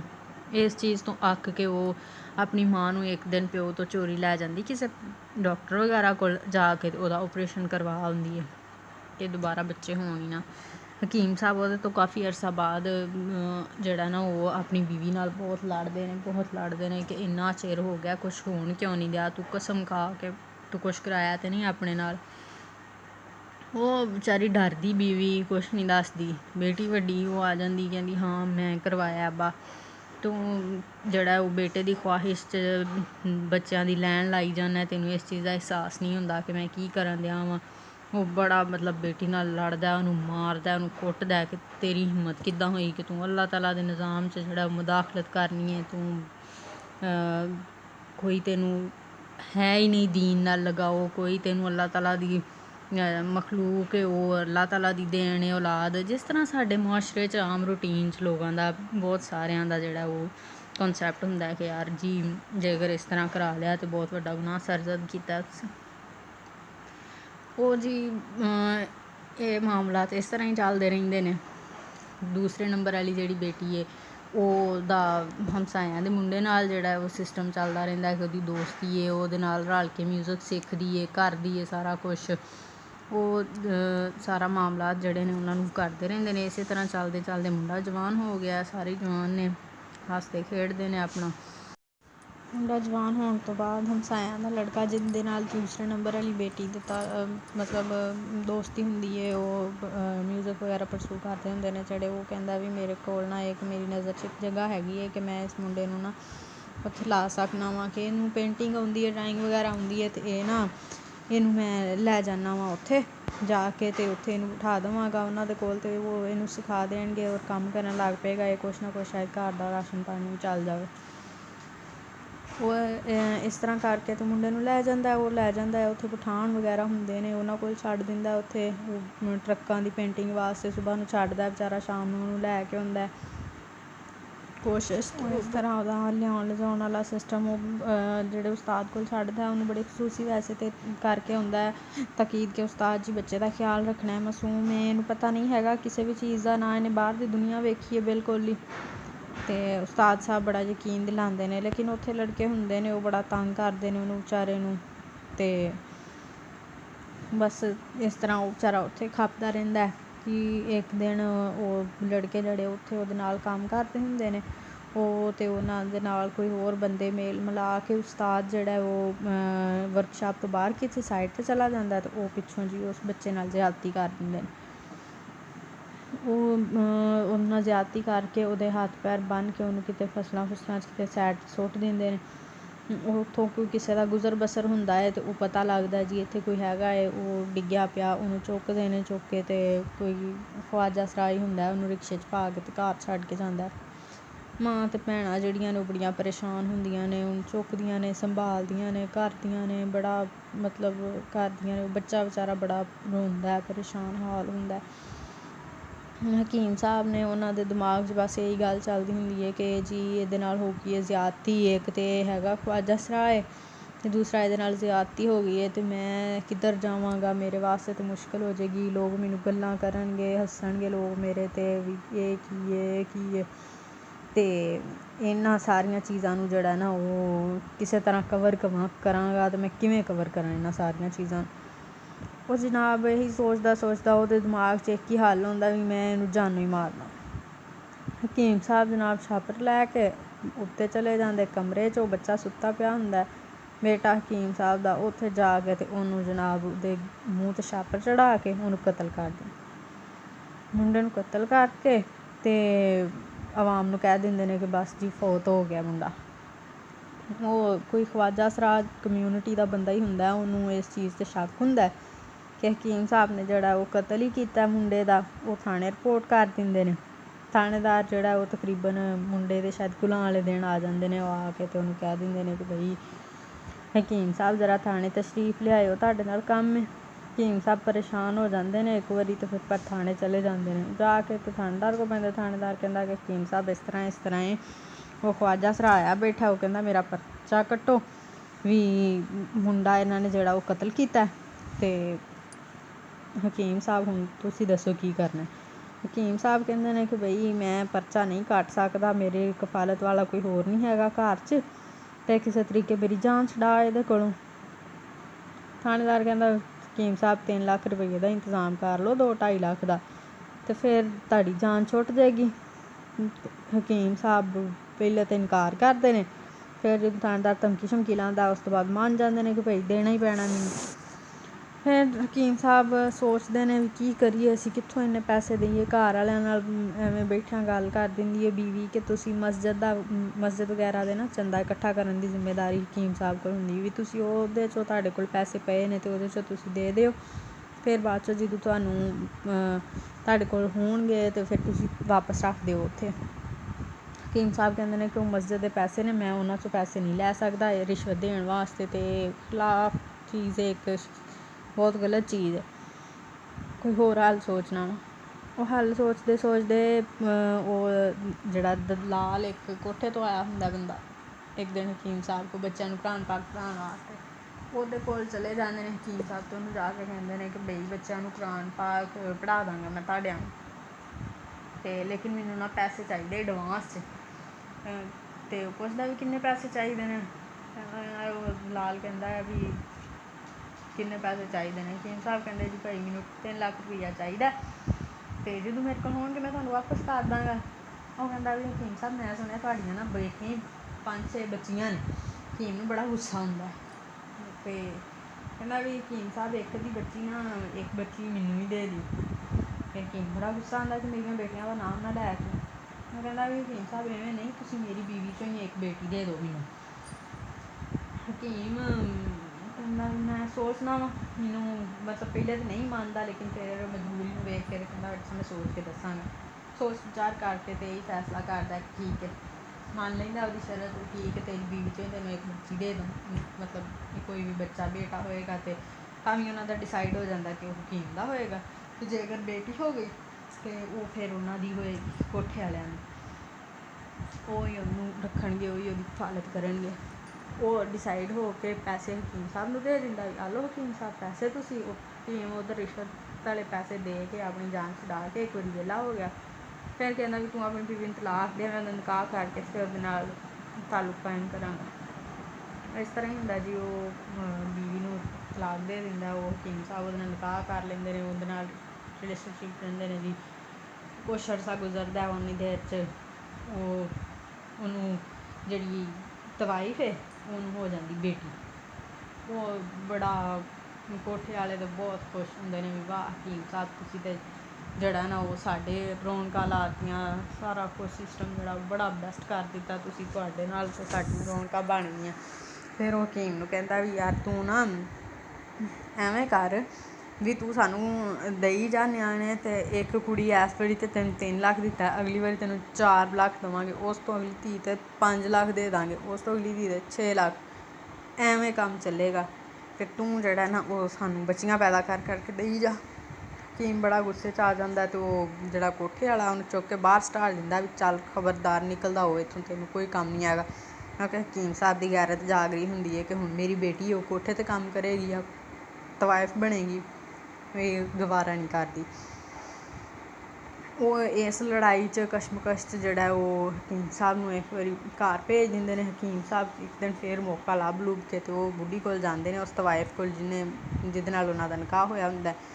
ਉਹਨੂੰ ਜਾ ਕੇ ਕਹਿੰਦੇ ਨੇ ਵੀ ਕੁੜੀ ਮੇਰੇ ਹਵਾਲੇ ਕਰ ਦੇ ਕਿਸੇ ਤਰੀਕੇ, ਅਤੇ ਮੈਂ ਨਾ ਜਿਹੜਾ ਉਹ ਇਹਨੂੰ ਲੈ ਕੇ ਕਿਤੇ ਵੀ ਚੱਲ ਜਾਵਾਂਗਾ ਅਤੇ ਮੈਂ ਇਹਨਾਂ ਨੂੰ ਦੱਸਾਂਗਾ ਨਾ, ਅਤੇ ਲੇਕਿਨ ਮੇਰਾ ਦਿਲ ਨਹੀਂ ਮੰਨਦਾ ਆਪਣੀ ਬੇਟੀ ਨੂੰ ਇਹੋ ਜਿਹੀ ਜਗ੍ਹਾ 'ਤੇ ਛੱਡਣ ਵਾਸਤੇ। ਉਹ ਕਹਿੰਦੀ ਮੇਰੇ ਵਾਸਤੇ ਭਾਈ ਇਹ ਮੁਮਕਿਨ ਨਹੀਂ ਹੈਗਾ, ਮੈਂ ਹਕੀਮ ਸਾਹਿਬ ਤੁਹਾਨੂੰ ਕੁੜੀ ਨਹੀਂ ਦੇ ਸਕਦੀ। ਹਕੀਮ ਸਾਹਿਬ ਮਾਯੂਸ ਹੋ ਕੇ ਵਾਪਸ ਚੱਲ ਜਾਂਦੇ ਨੇ ਕਾਫੀ ਲੜਾਈ ਝਗੜੇ ਤੋਂ ਬਾਅਦ। ਫਿਰ ਉਹ ਤਵਾਈਫ ਦੇ ਦਿਲ 'ਚ ਆਪ ਹੀ ਪਤਾ ਨਹੀਂ ਕੋਈ ਗੱਲ ਆਉਂਦੀ ਹੈ ਆ ਕੇ, ਅਤੇ ਉਹ ਇੱਕ ਦਿਨ ਛੱਡ ਜਾਂਦੀ ਹੈ ਕੁੜੀ ਨੂੰ। ਘਰ ਆਉਂਦੀ ਹਕੀਮ ਸਾਹਿਬ ਅਤੇ ਆ ਕੇ ਦਰਵਾਜ਼ਾ ਖੜਕਾਉਂਦੀ ਹੈ, ਦਰਵਾਜ਼ਾ ਖੋਲ੍ਹਦੀ ਵੱਡੀ ਕੁੜੀ ਦਰਵਾਜ਼ਾ ਖੋਲ੍ਹਦੀ ਹੈ ਅਤੇ ਉਹ ਖੋਲ੍ਹ ਕੇ ਅਤੇ ਉਹ ਕਹਿ ਦਿੰਦੀ ਹੈ ਕਿ ਆ ਲਓ ਜੀ ਆਹ ਬੱਚੀ ਹੈ, ਹਕੀਮ ਸਾਹਿਬ ਦਾ ਘਰ ਹੈ। ਆਹ ਪੁੱਛਦੀ ਉਹ ਕਹਿੰਦੀ ਹਾਂਜੀ ਹਕੀਮ ਸਾਹਿਬ ਦਾ ਘਰ। ਹਕੀਮ ਸਾਹਿਬ ਕਿੱਥੇ ਨੇ? ਉਹ ਪਤਾ ਨਹੀਂ ਕਿਤੇ ਮਸਰੂਫ ਹੁੰਦਾ, ਅਤੇ ਉਹ ਆ ਕੁੜੀ ਪਕੜਾ ਕੇ ਅਤੇ ਆਪ ਚੱਲ ਜਾਂਦੀ। ਉਹ ਕੁੜੀਆਂ ਜਿਹੜੀਆਂ ਨੇ ਉਹਨੂੰ ਕੁੜੀ ਨੂੰ ਲੈ ਆਉਂਦੀਆਂ ਨੇ, ਮਾਂ ਨੂੰ ਲਿਆ ਕੇ ਫੜਾਉਂਦੀਆਂ ਨੇ। ਮਾਂ ਪੁੱਛਦੀ ਵੀ ਇਹ ਕਿੱਥੋਂ ਆਈ? ਉਹ ਕੁੜੀ ਜਿਹੜੀ ਉਹ ਦੱਸਦੀ ਹੈ ਵੀ ਅੰਮੀ ਐਵੇਂ ਕੋਈ ਬਾਹਰ ਮਾਈ ਆਈ ਸੀ, ਉਹ ਆ ਕੇ ਅਤੇ ਕੁੜੀ ਫੜਾ ਕੇ ਮੈਨੂੰ ਚਲ ਗਈ। ਉਹ ਮਾਂ ਜਿਹੜੀ ਹੈ ਉਹ ਬੜੇ ਮਤਲਬ ਗੁੱਸੇ 'ਚ ਹੁੰਦੀ ਹੈ, ਉਹ ਉਹਦੇ ਜ਼ਿਹਨ 'ਚ ਆਉਂਦੀ ਹੈ ਵੀ ਕੀ ਗੱਲ ਬਣੀ ਹੈ, ਕੀ ਮਸਲਾ ਬਣਿਆ। ਹਕੀਮ ਸਾਹਿਬ ਕੋਲੋਂ ਪੁੱਛਦੀ ਹੈ ਵੀ ਇਹ ਕੀ ਕੀਤਾ ਤੁਸੀਂ, ਕੀ ਬਣਿਆ, ਇਹ ਕੀ ਮਾਮਲਾਤ ਨੇ, ਕਿਉਂ ਉਵੇਂ ਆਈ ਮਾਈ? ਉਹ ਮਾਈ ਹੈ ਜੀ ਉਹ ਹਕੀਮ ਹੈ ਨਾ ਜਿਹੜਾ, ਉਹ ਦੱਸ ਦਿੰਦਾ ਉਹਨੂੰ ਕਿ ਇਸ ਤਰ੍ਹਾਂ ਮਾਮਲਾ ਹੋਇਆ ਸੀ, ਮੈਨੂੰ ਪੈਸੇ ਚਾਹੀਦੇ ਸਨ ਅਤੇ ਮੈਂ ਇਸ ਤਰ੍ਹਾਂ ਸ਼ਾਦੀ ਕਰ ਲਈ ਉਹਦੇ ਨਾਲ, ਅਤੇ ਉਹਦੇ 'ਚੋਂ ਮੇਰੀ ਇੱਕ ਬੱਚੀ ਹੋਈ ਹੈ। ਉਹ ਬੀਵੀ ਉਹਦੀ ਜਿਹੜੀ ਨਾ ਉਹ ਬੜਾ ਚੀਖਾਂ ਮਾਰਦੀ, ਹਕੀਮ ਉਹਨੂੰ ਕੁੱਟਦਾ ਵੀ ਤੂੰ ਜਿਹੜਾ ਨਾ ਉਹ ਚੀਖਾਂ ਨਾ ਮਾਰ, ਬੱਚਿਆਂ ਨੂੰ ਨਾ ਪਤਾ ਲੱਗੇ, ਇਹ ਹੈ ਉਹ ਹੈ। ਉਹ ਮਾਂ ਉਹਦੀ ਰੋਂਦੀ ਪਿੱਟਦੀ, ਮੈਂ ਤਾਂ ਦੱਸਾਂਗੀ ਸਾਰਿਆਂ ਨੂੰ, ਮੈਂ ਤਾਂ ਇਹ ਹੋਏਗਾ ਉਹ ਹੋਏਗਾ, ਬੜਾ ਰੌਲਾ ਪੈਂਦਾ ਉਹਨਾਂ ਦੇ ਘਰ। ਹਕੀਮ ਚੰਗਾ ਕੁੱਟਦਾ ਮਾਈ ਨੂੰ, ਆਪਣੀ ਕੁੜੀ ਨੂੰ। ਉਸ ਤੋਂ ਬਾਅਦ ਜਨਾਬ ਥੋੜ੍ਹੇ ਦਿਨ, ਇੱਕ ਅੱਧਾ ਦਿਨ ਹਰੇ ਲੰਘਦਾ ਹੈ। ਅਗਲੇ ਹੀ ਦਿਨ ਸ਼ਾਮ ਨੂੰ ਜਿਹੜਾ ਉਹ ਜਿਹੜਾ ਕੋਠੇ ਵਾਲਾ ਦਲਾਲ ਹੁੰਦਾ, ਉਹ ਅਗਲਾ ਆ ਜਾਂਦਾ ਘਰ ਉਹਨਾਂ ਦੇ, ਆ ਕੇ ਤੇ ਬੂਹਾ ਖੜਕਾਉਣ ਲੱਗ ਪੈਂਦਾ ਕਿ ਮੈਂ ਤਾਂ ਕੁੜੀ ਲੈ ਕੇ ਜਾਣਾ। ਉਹ ਵੱਡੀ ਧੀ ਹੈ ਨਾ ਜਿਹੜੀ ਉਹਦੀ, ਉਹ ਵੇਖ ਲੈਂਦੀ ਹੈ ਵੀ ਬਾਈ ਉਹ ਤਾਂ ਆਏ ਨੇ, ਦਰਵਾਜ਼ਾ ਖੜਕਾਉਣ ਦੇ ਨੇ, ਅਤੇ ਉਹ ਤਾਂ ਦਰਵਾਜ਼ਾ ਤੋੜਨਗੇ ਅਤੇ ਕੁੜੀ ਨੂੰ ਲੈ ਕੇ ਜਾਣਗੇ, ਬੱਚੀ ਛੋਟੀ। ਹਕੀਮ ਹੈ ਜਿਹੜਾ ਉਹ ਜਨਾਬ ਇਸ ਤਰ੍ਹਾਂ ਕਰਦਾ ਕਿ ਛੋਟੀ ਬੱਚੀ ਹੈ ਨਾ ਜਿਹੜੀ, ਉਹਨੂੰ ਬਿਠਾਇਆ ਹੁੰਦਾ ਕੋਲ, ਲਟਾਇਆ ਹੁੰਦਾ ਉਹਨੂੰ, ਅਤੇ ਉਹ ਸੋਚਦਾ ਵੀ ਮੈਂ ਕੀ ਕਰਾਂ, ਇਹਨਾਂ ਨੇ ਲੈ ਜਾਣੀ ਹੈ ਕੁੜੀ, ਅਤੇ ਇਹ ਹੋ ਜਾਏਗਾ ਉਹ ਹੋ ਜਾਏਗਾ, ਮਾਮਲਾ ਖਰਾਬ ਹੋਣਗੇ, ਉਹ ਸੋਚਦਾ ਅਤੇ ਉਹ ਨਾ ਉਹ ਜਿਹੜੀ ਛੋਟੀ ਜਿਹੀ ਬੱਚੀ ਹੁੰਦੀ ਹੈ ਉਹਨੂੰ ਮਾਰਨ ਲੱਗਦਾ। ਉਹਦਾ ਗਲਾ ਕਹਿੰਦਾ ਮੈਂ ਦਬਾ ਦੇਣਾ ਇਹਨੂੰ, ਵੈਸੇ ਹੀ ਮਾਰ ਛੱਡਣਾ ਮੈਂ ਜਾਨ, ਤਾਂ ਕਿ ਨਾ ਇਹ ਹੋਏਗੀ ਨਾ ਕੋਈ ਮੁੱਦਾ ਹੋਏਗਾ। ਉਹ ਵੱਡੀ ਕੁੜੀ ਉਹਨੂੰ ਮਨਾ ਕਰਦੀ ਕਿ ਅੱਬਾ ਤੂੰ ਇਹਨੂੰ ਨਾ ਕੁੜੀ ਨੂੰ ਮਾਰਨਾ ਨਹੀਂ, ਖਬਰਦਾਰ ਜੇ ਤੂੰ ਕੁੜੀ ਨੂੰ ਮਾਰਿਆ ਤੇ ਤੇਰੀ ਮੇਰੀ ਬਸ, ਮੈਂ ਤੈਨੂੰ ਕਤਲ ਕਰ ਦੇਣਾ ਜਾਂ ਤੂੰ ਮੇਰੇ ਹੱਥੋਂ ਮਰ ਜਾਏਗਾ ਜੇ ਤੂੰ ਇਸ ਕੁੜੀ ਨੂੰ ਮਾਰਿਆ। ਉਹ ਇਸੇ ਕਸ਼ਮਕਸ਼ ਦੇ ਦੌਰਾਨ ਬਾਪ ਜਿਹੜਾ ਉਹ ਛੋਟੀ ਬੱਚੀ ਦਾ ਗਲਾ ਦਬਾਉਣ ਲੱਗਦਾ ਹੈ ਹਕੀਮ ਸਾਹਿਬ, ਅਤੇ ਉਹ ਜਿਹੜੀ ਵੱਡੀ ਕੁੜੀ ਹੈ ਸਾਰਿਆਂ ਤੋਂ, ਉਹ ਸਾਈਡ 'ਤੇ ਪਿਆ ਹੋਇਆ ਕੋਈ ਬਾਲਾ ਬੂਲਾ ਜਾਂ ਕੋਈ ਚੀਜ਼ ਬਾਈ ਹੁੰਦੀ ਹੈ, ਡੰਡਾ ਛੋਟਾ, ਉਹ ਚੁੱਕ ਕੇ ਮਾਰਦੀ ਤੇ ਉਹਦੇ ਸਿਰ 'ਚ ਉਹ ਐਸਾ ਮਾਰਦੀ ਹੈ ਵੀ ਉੱਥੇ ਹਕੀਮ ਨੂੰ ਉੱਥੇ ਹੀ ਮਰ ਜਾਂਦਾ। ਕੁੜੀ ਨੂੰ ਚੁੱਕ ਕੇ ਮੁੜ ਕੇ ਉਹ ਸਾਈਡ 'ਤੇ ਕਰ ਲੈਂਦੇ ਅਤੇ ਉਹ ਦਲਾਲ ਜਿੰਨੀ ਦੇਰ ਨੂੰ ਦਰਵਾਜ਼ਾ ਤੋੜ ਕੇ ਅਤੇ ਉਹਨਾਂ ਦੇ ਘਰ 'ਚ ਦਾਖਲ ਹੁੰਦਾ, ਉਨੀ ਦੇਰ ਤੱਕ ਕੁੜੀ ਉਹਨਾਂ ਨੇ ਸਾਈਡ 'ਤੇ ਕਰ ਲਈ ਹੁੰਦੀ ਹੈ ਤਾਂ ਕਿ ਉਹਨਾਂ ਨੂੰ ਲੱਭੇ ਹੀ ਨਾ। ਉਹ ਸਾਰੇ ਆਸੇ ਪਾਸੇ ਉਹਦੇ ਜਿਹੜੇ ਬੰਦੇ ਹੁੰਦੇ ਨੇ ਵੇਖ ਲੈਂਦੇ, ਪੂਰੇ ਘਰ 'ਚ ਵੀ ਕਿਤੇ ਨਹੀਂ ਹੈਗੀ ਕੁੜੀ, ਹਕੀਮ ਦੀ ਉੱਥੇ ਲਾਸ਼ ਪਈ ਹੁੰਦੀ ਹੈ, ਬਸ ਉਹਨੂੰ ਵੇਖ ਵੂਖ ਕੇ ਤੇ ਉਹ ਚਲੇ ਜਾਂਦੇ ਨੇ। ਹਕੀਮ ਜਿਹੜਾ ਉਹ ਹੋ ਗਿਆ ਬਹੁਤ, ਮਰ ਗਿਆ, ਕਤਲ ਹੋ ਗਿਆ, ਕੁੜੀ ਨੇ ਵੱਡੀ ਨੇ ਕਤਲ ਕਰ ਦਿੱਤਾ ਉਹਨੂੰ। ਅਤੇ ਜਨਾਬ ਇਸ ਤਰ੍ਹਾਂ ਮਾਮਲਾ ਜਿਹੜਾ ਉਹ ਖ਼ਤਮ ਹੋ ਗਿਆ। ਫਿਰ ਵਕਤ ਹਾਲਾਤ ਇਸ ਤਰ੍ਹਾਂ ਬਦਲਦੇ ਕਰਦੇ ਉਹਨੂੰ ਵਿਚਾਰੀ ਨੂੰ ਪਰਚਾ ਹੋ ਜਾਂਦਾ ਵੱਡੀ ਕੁੜੀ, ਅਤੇ ਉਹਨੂੰ ਫਾਂਸੀ ਦੀ ਸਜ਼ਾ ਹੋ ਜਾਂਦੀ ਹੈ। ਠੀਕ ਹੋ ਗਿਆ। ਉਸ ਤੋਂ ਬਾਅਦ ਉਹ ਜਿਹੜਾ ਉਹਦੇ ਘਰ ਵਾਲੇ ਨੇ ਜਿਹੜੇ ਉਹ ਉਹਦੀਆਂ ਪਿੱਛੇ 4 ਭੈਣਾਂ ਬਚਦੀਆਂ ਨੇ, ਉਹ ਜਿੱਦਾਂ ਜਿਹੜੀ ਕੁੜੀ ਦੀ ਹਮਸਾਇਆਂ ਦੇ ਮੁੰਡੇ ਨਾਲ ਸੀ ਦੋਸਤੀ ਵਗੈਰਾ, ਉਹ ਉਹਨਾਂ ਨੂੰ ਪਸੰਦ ਕਰਨ ਲੱਗ ਪੈਂਦੀ ਹੈ, ਉਹਦੇ ਨਾਲ ਸ਼ਾਦੀ ਹੋ ਜਾਂਦੀ ਹੈ। ਉਹ ਵੀ ਮਾਵਾਂ ਧੀਆਂ ਰਲ ਕੇ ਆਪ ਹੀ ਕਰਾ ਕੇ ਦਿੰਦੀਆਂ ਨੇ। ਅਤੇ ਬਾਪ ਦੇ ਕਤਲ ਤੋਂ ਬਾਅਦ ਉਹ ਜੇਲ੍ਹ 'ਚ ਆ ਗਈ, ਉਹਨੂੰ ਫਾਂਸੀ ਹੋ ਗਈ।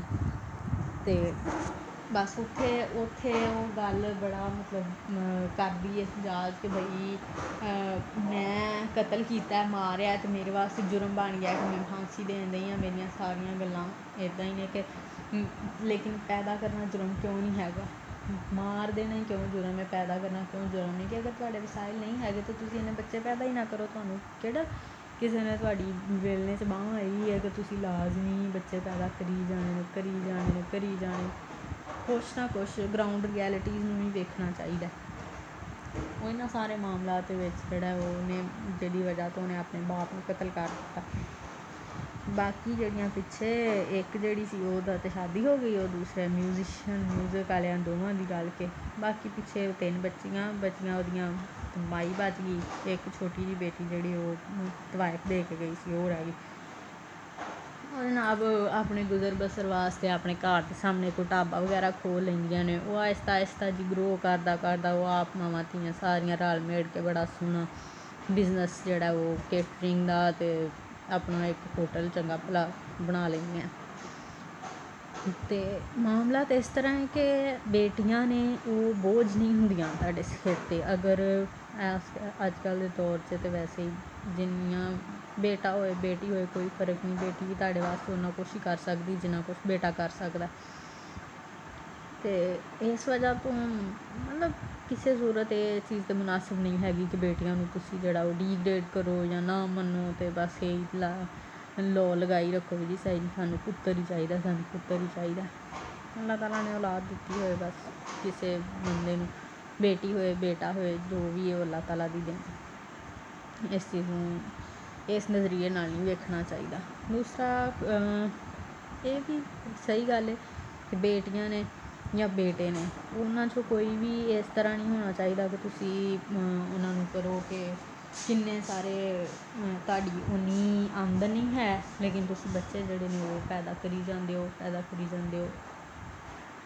ਜ਼ੁਲਮ ਹੈ ਬੱਚਿਆਂ ਨਾਲ ਕਿ ਤੁਸੀਂ ਉਹਨਾਂ ਨੂੰ ਪਾਲ ਨਹੀਂ ਸਕਦੇ, ਉਹਨਾਂ ਦੀ ਜ਼ਰੂਰੀਆਤ ਜ਼ਿੰਦਗੀ ਮੁਨਾਸਬ ਤਰੀਕੇ ਨਾਲ ਪੂਰੀਆਂ ਨਹੀਂ ਕਰ ਸਕਦੇ, ਲੇਕਿਨ ਤੁਸੀਂ ਪੈਦਾ ਕਰੀ ਜਾਂਦੇ ਹੋ। ਇਹ ਤੁਹਾਡਾ ਕਸੂਰ ਹੈ, ਜੁਰਮ, ਬਿਲਕੁਲ ਜੁਰਮ। ਮੇਨ ਮੁੱਦਾ ਜਿਹੜਾ ਉਹ ਪੂਰੀ ਫਿਲਮ ਦਾ ਇਹੀ ਸੀ ਕਿ ਮਾਰੋ ਅਤੇ ਜੁਰਮ ਬਣ ਜਾਂਦਾ। ਠੀਕ ਹੈ ਕਿ ਤੁਸੀਂ ਇੱਕ ਬੰਦਾ ਘੱਟ ਕਰ ਦਿੱਤਾ, ਇੱਕ ਕਿਸੇ ਦੀ ਜਾਨ ਲੈ ਰਹੀ, ਕੋਈ ਕਤਲ ਕਰ ਦਿੱਤਾ, ਅਤੇ ਪੈਦਾ ਕਰਨਾ ਜੁਰਮ ਕਿਉਂ ਨਹੀਂ ਹੈਗਾ ਕਿ ਇੰਨੇ ਬੱਚੇ ਜਿਹੜੇ ਨੇ ਉਹ ਪੈਦਾ ਕਰੀ ਜਾਣੇ ਨੇ, ਲੇਕਿਨ ਉਹਨਾਂ ਦੀ ਤੁਸੀਂ ਕਿਸੇ ਕਿਸਮ ਦੀ ਕਫਾਲਤ ਤੁਸੀਂ ਬਿਹਤਰ ਤਰੀਕੇ ਨਾਲ ਨਹੀਂ ਕਰ ਸਕਦੇ। ਉਹਨਾਂ ਦੀ ਜ਼ਿੰਦਗੀ ਦੀਆਂ ਜ਼ਰੂਰਤਾਂ ਤੁਸੀਂ ਬਿਹਤਰ ਤਰੀਕੇ ਨਾਲ ਪੂਰੀਆਂ ਨਹੀਂ ਕਰ ਸਕਦੇ। ਇਹ ਸਾਰੀਆਂ ਚੀਜ਼ਾਂ ਜਿਹੜੀਆਂ ਨੇ ਉਹ ਬਹੁਤ ਮੈਟਰ ਕਰਦੀਆਂ ਨੇ ਕਿਸੇ ਹੱਦ ਤੱਕ। ਠੀਕ ਹੈ, ਕਿਸੇ ਹੱਦ ਤੱਕ ਨਹੀਂ, ਬਹੁਤ ਜ਼ਿਆਦਾ ਮੈਟਰ ਕਰਦੀਆਂ ਨੇ। ਇਸ ਲਈ ਮੁਨਾਸਬ ਤਰੀਕੇ ਨਾਲ ਚੱਲਣਾ ਚਾਹੀਦਾ ਇਨਸਾਨ ਨੂੰ, ਦੀਨ ਦੇ ਮਾਮਲੇ 'ਚ ਵੀ ਦੁਨੀਆ ਦੇ ਮਾਮਲੇ 'ਚ, ਕਿ ਨਾ ਆਪਣੀ ਜ਼ਿੰਦਗੀ ਨੂੰ ਮੁਸ਼ਕਿਲ 'ਚ ਪਾਓ, ਨਾ ਬੱਚਿਆਂ ਦੀ ਜ਼ਿੰਦਗੀ ਨੂੰ ਮੁਸ਼ਕਿਲ 'ਚ ਪਾਓ। ਇਸ ਤਰ੍ਹਾਂ ਜਿਹੜਾ ਨਾ ਉਹ ਮਾਮਲਾਤ ਡਿਸਟਰਬ ਹੋ ਜਾਂਦੇ ਨੇ ਬਹੁਤ ਜ਼ਿਆਦਾ। ਠੀਕ ਹੈ ਜੀ, ਮੈਂ ਚੱਲਦੀ ਹਾਂ ਹੁਣ। ਅੱਜ ਦੀ ਮੂਵੀ ਦਾ ਟੋਟਲ ਰਿਵਿਊ ਆਹੀ ਸੀ, ਅਤੇ ਫਿਰ ਦੁਬਾਰਾ ਮਿਲਾਂਗੇ। ਅੱਲਾ ਹਾਫਿਜ਼। ਆਪਣਾ ਖਿਆਲ ਰੱਖਣਾ ਅਤੇ ਆਪਣੇ ਇਰਦ ਗਿਰਦ ਰਹਿਣ ਵਾਲਿਆਂ ਦਾ ਵੀ ਸਭ ਦਾ ਖਿਆਲ ਰੱਖਣਾ।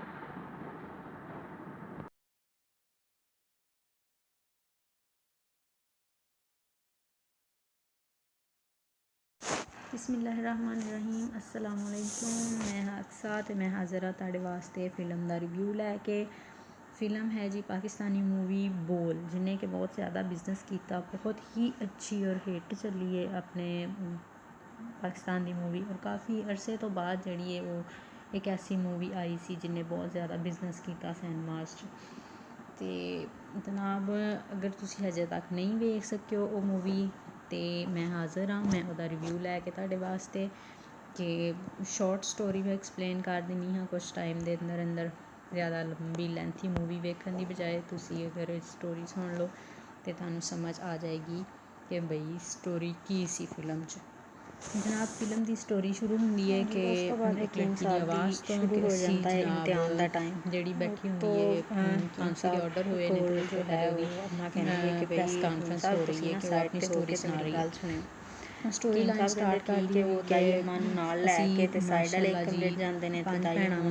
ਠੀਕ ਹੈ, ਉਸ ਤੋਂ ਬਾਅਦ ਉਹਦੇ ਬਾਵਜੂਦ ਵੀ ਬਾਪ ਦੀ ਜਿਹੜੀ ਹੈ ਉਹ ਬੇਟੇ ਦੀ ਖਵਾਹਿਸ਼ ਜਿਹੜੀ ਉਹਨੂੰ ਉਸ ਚੀਜ਼ ਤੋਂ ਰਹਿਣ ਨਹੀਂ ਦਿੰਦੀ ਕਿ ਉਹਦੀ ਆਮਦਨੀ ਘੱਟ ਹੈ, ਉਹਦਾ ਸਿਸਟਮ ਨਹੀਂ ਹੈ ਰੁਜ਼ਗਾਰ ਦਾ ਇੰਨਾ ਜ਼ਿਆਦਾ, ਲੇਕਿਨ ਉਹਦੇ ਬਾਵਜੂਦ ਕਿਉਂਕਿ ਉਹਨੂੰ ਸਿਰਫ ਬੇਟੇ ਦੀ ਖਵਾਹਿਸ਼ ਔਰ ਬੇਟੇ ਦੀ ਖਵਾਹਿਸ਼ ਦੇ ਪਿੱਛੇ ਉਹ ਜਿਹੜਾ ਉਹ ਲਗਾਤਾਰ ਬੱਚੇ ਪੈਦਾ ਕਰਨ 'ਤੇ ਲੱਗਾ ਹੋਇਆ। ਉਹ ਬੱਚੇ ਪੈਦਾ ਕਰਨ 'ਤੇ ਲੱਗਿਆ ਬਾਰ ਇਹ ਸਾਰੀ ਚੀਜ਼ ਜਿਹੜੀ ਉਹ ਰਿਪੀਟ ਕਰਦਾ ਪਿਆ। ਜੀ ਟਾਈਮ ਸ਼ੁਰੂ ਹੋਇਆ ਹੈ 6ਵੇਂ ਬੱਚੇ ਦੀ ਪੈਦਾਇਸ਼ ਦਾ। 5 ਪਹਿਲੇ ਬੇਟੀਆਂ ਹੈ ਨਹੀਂ, 6ਵਾਂ ਬੱਚਾ ਹੋਣ ਵਾਲਾ ਹੈ। 6ਵੇਂ ਬੱਚੇ ਵਾਸਤੇ ਦੁਆ ਕਰਨ ਦਿਆ ਕਿ ਯਾ ਅੱਲਾ ਬੇਟਾ ਹੀ ਹੋਏ ਬੇਟਾ ਹੀ ਹੋਏ।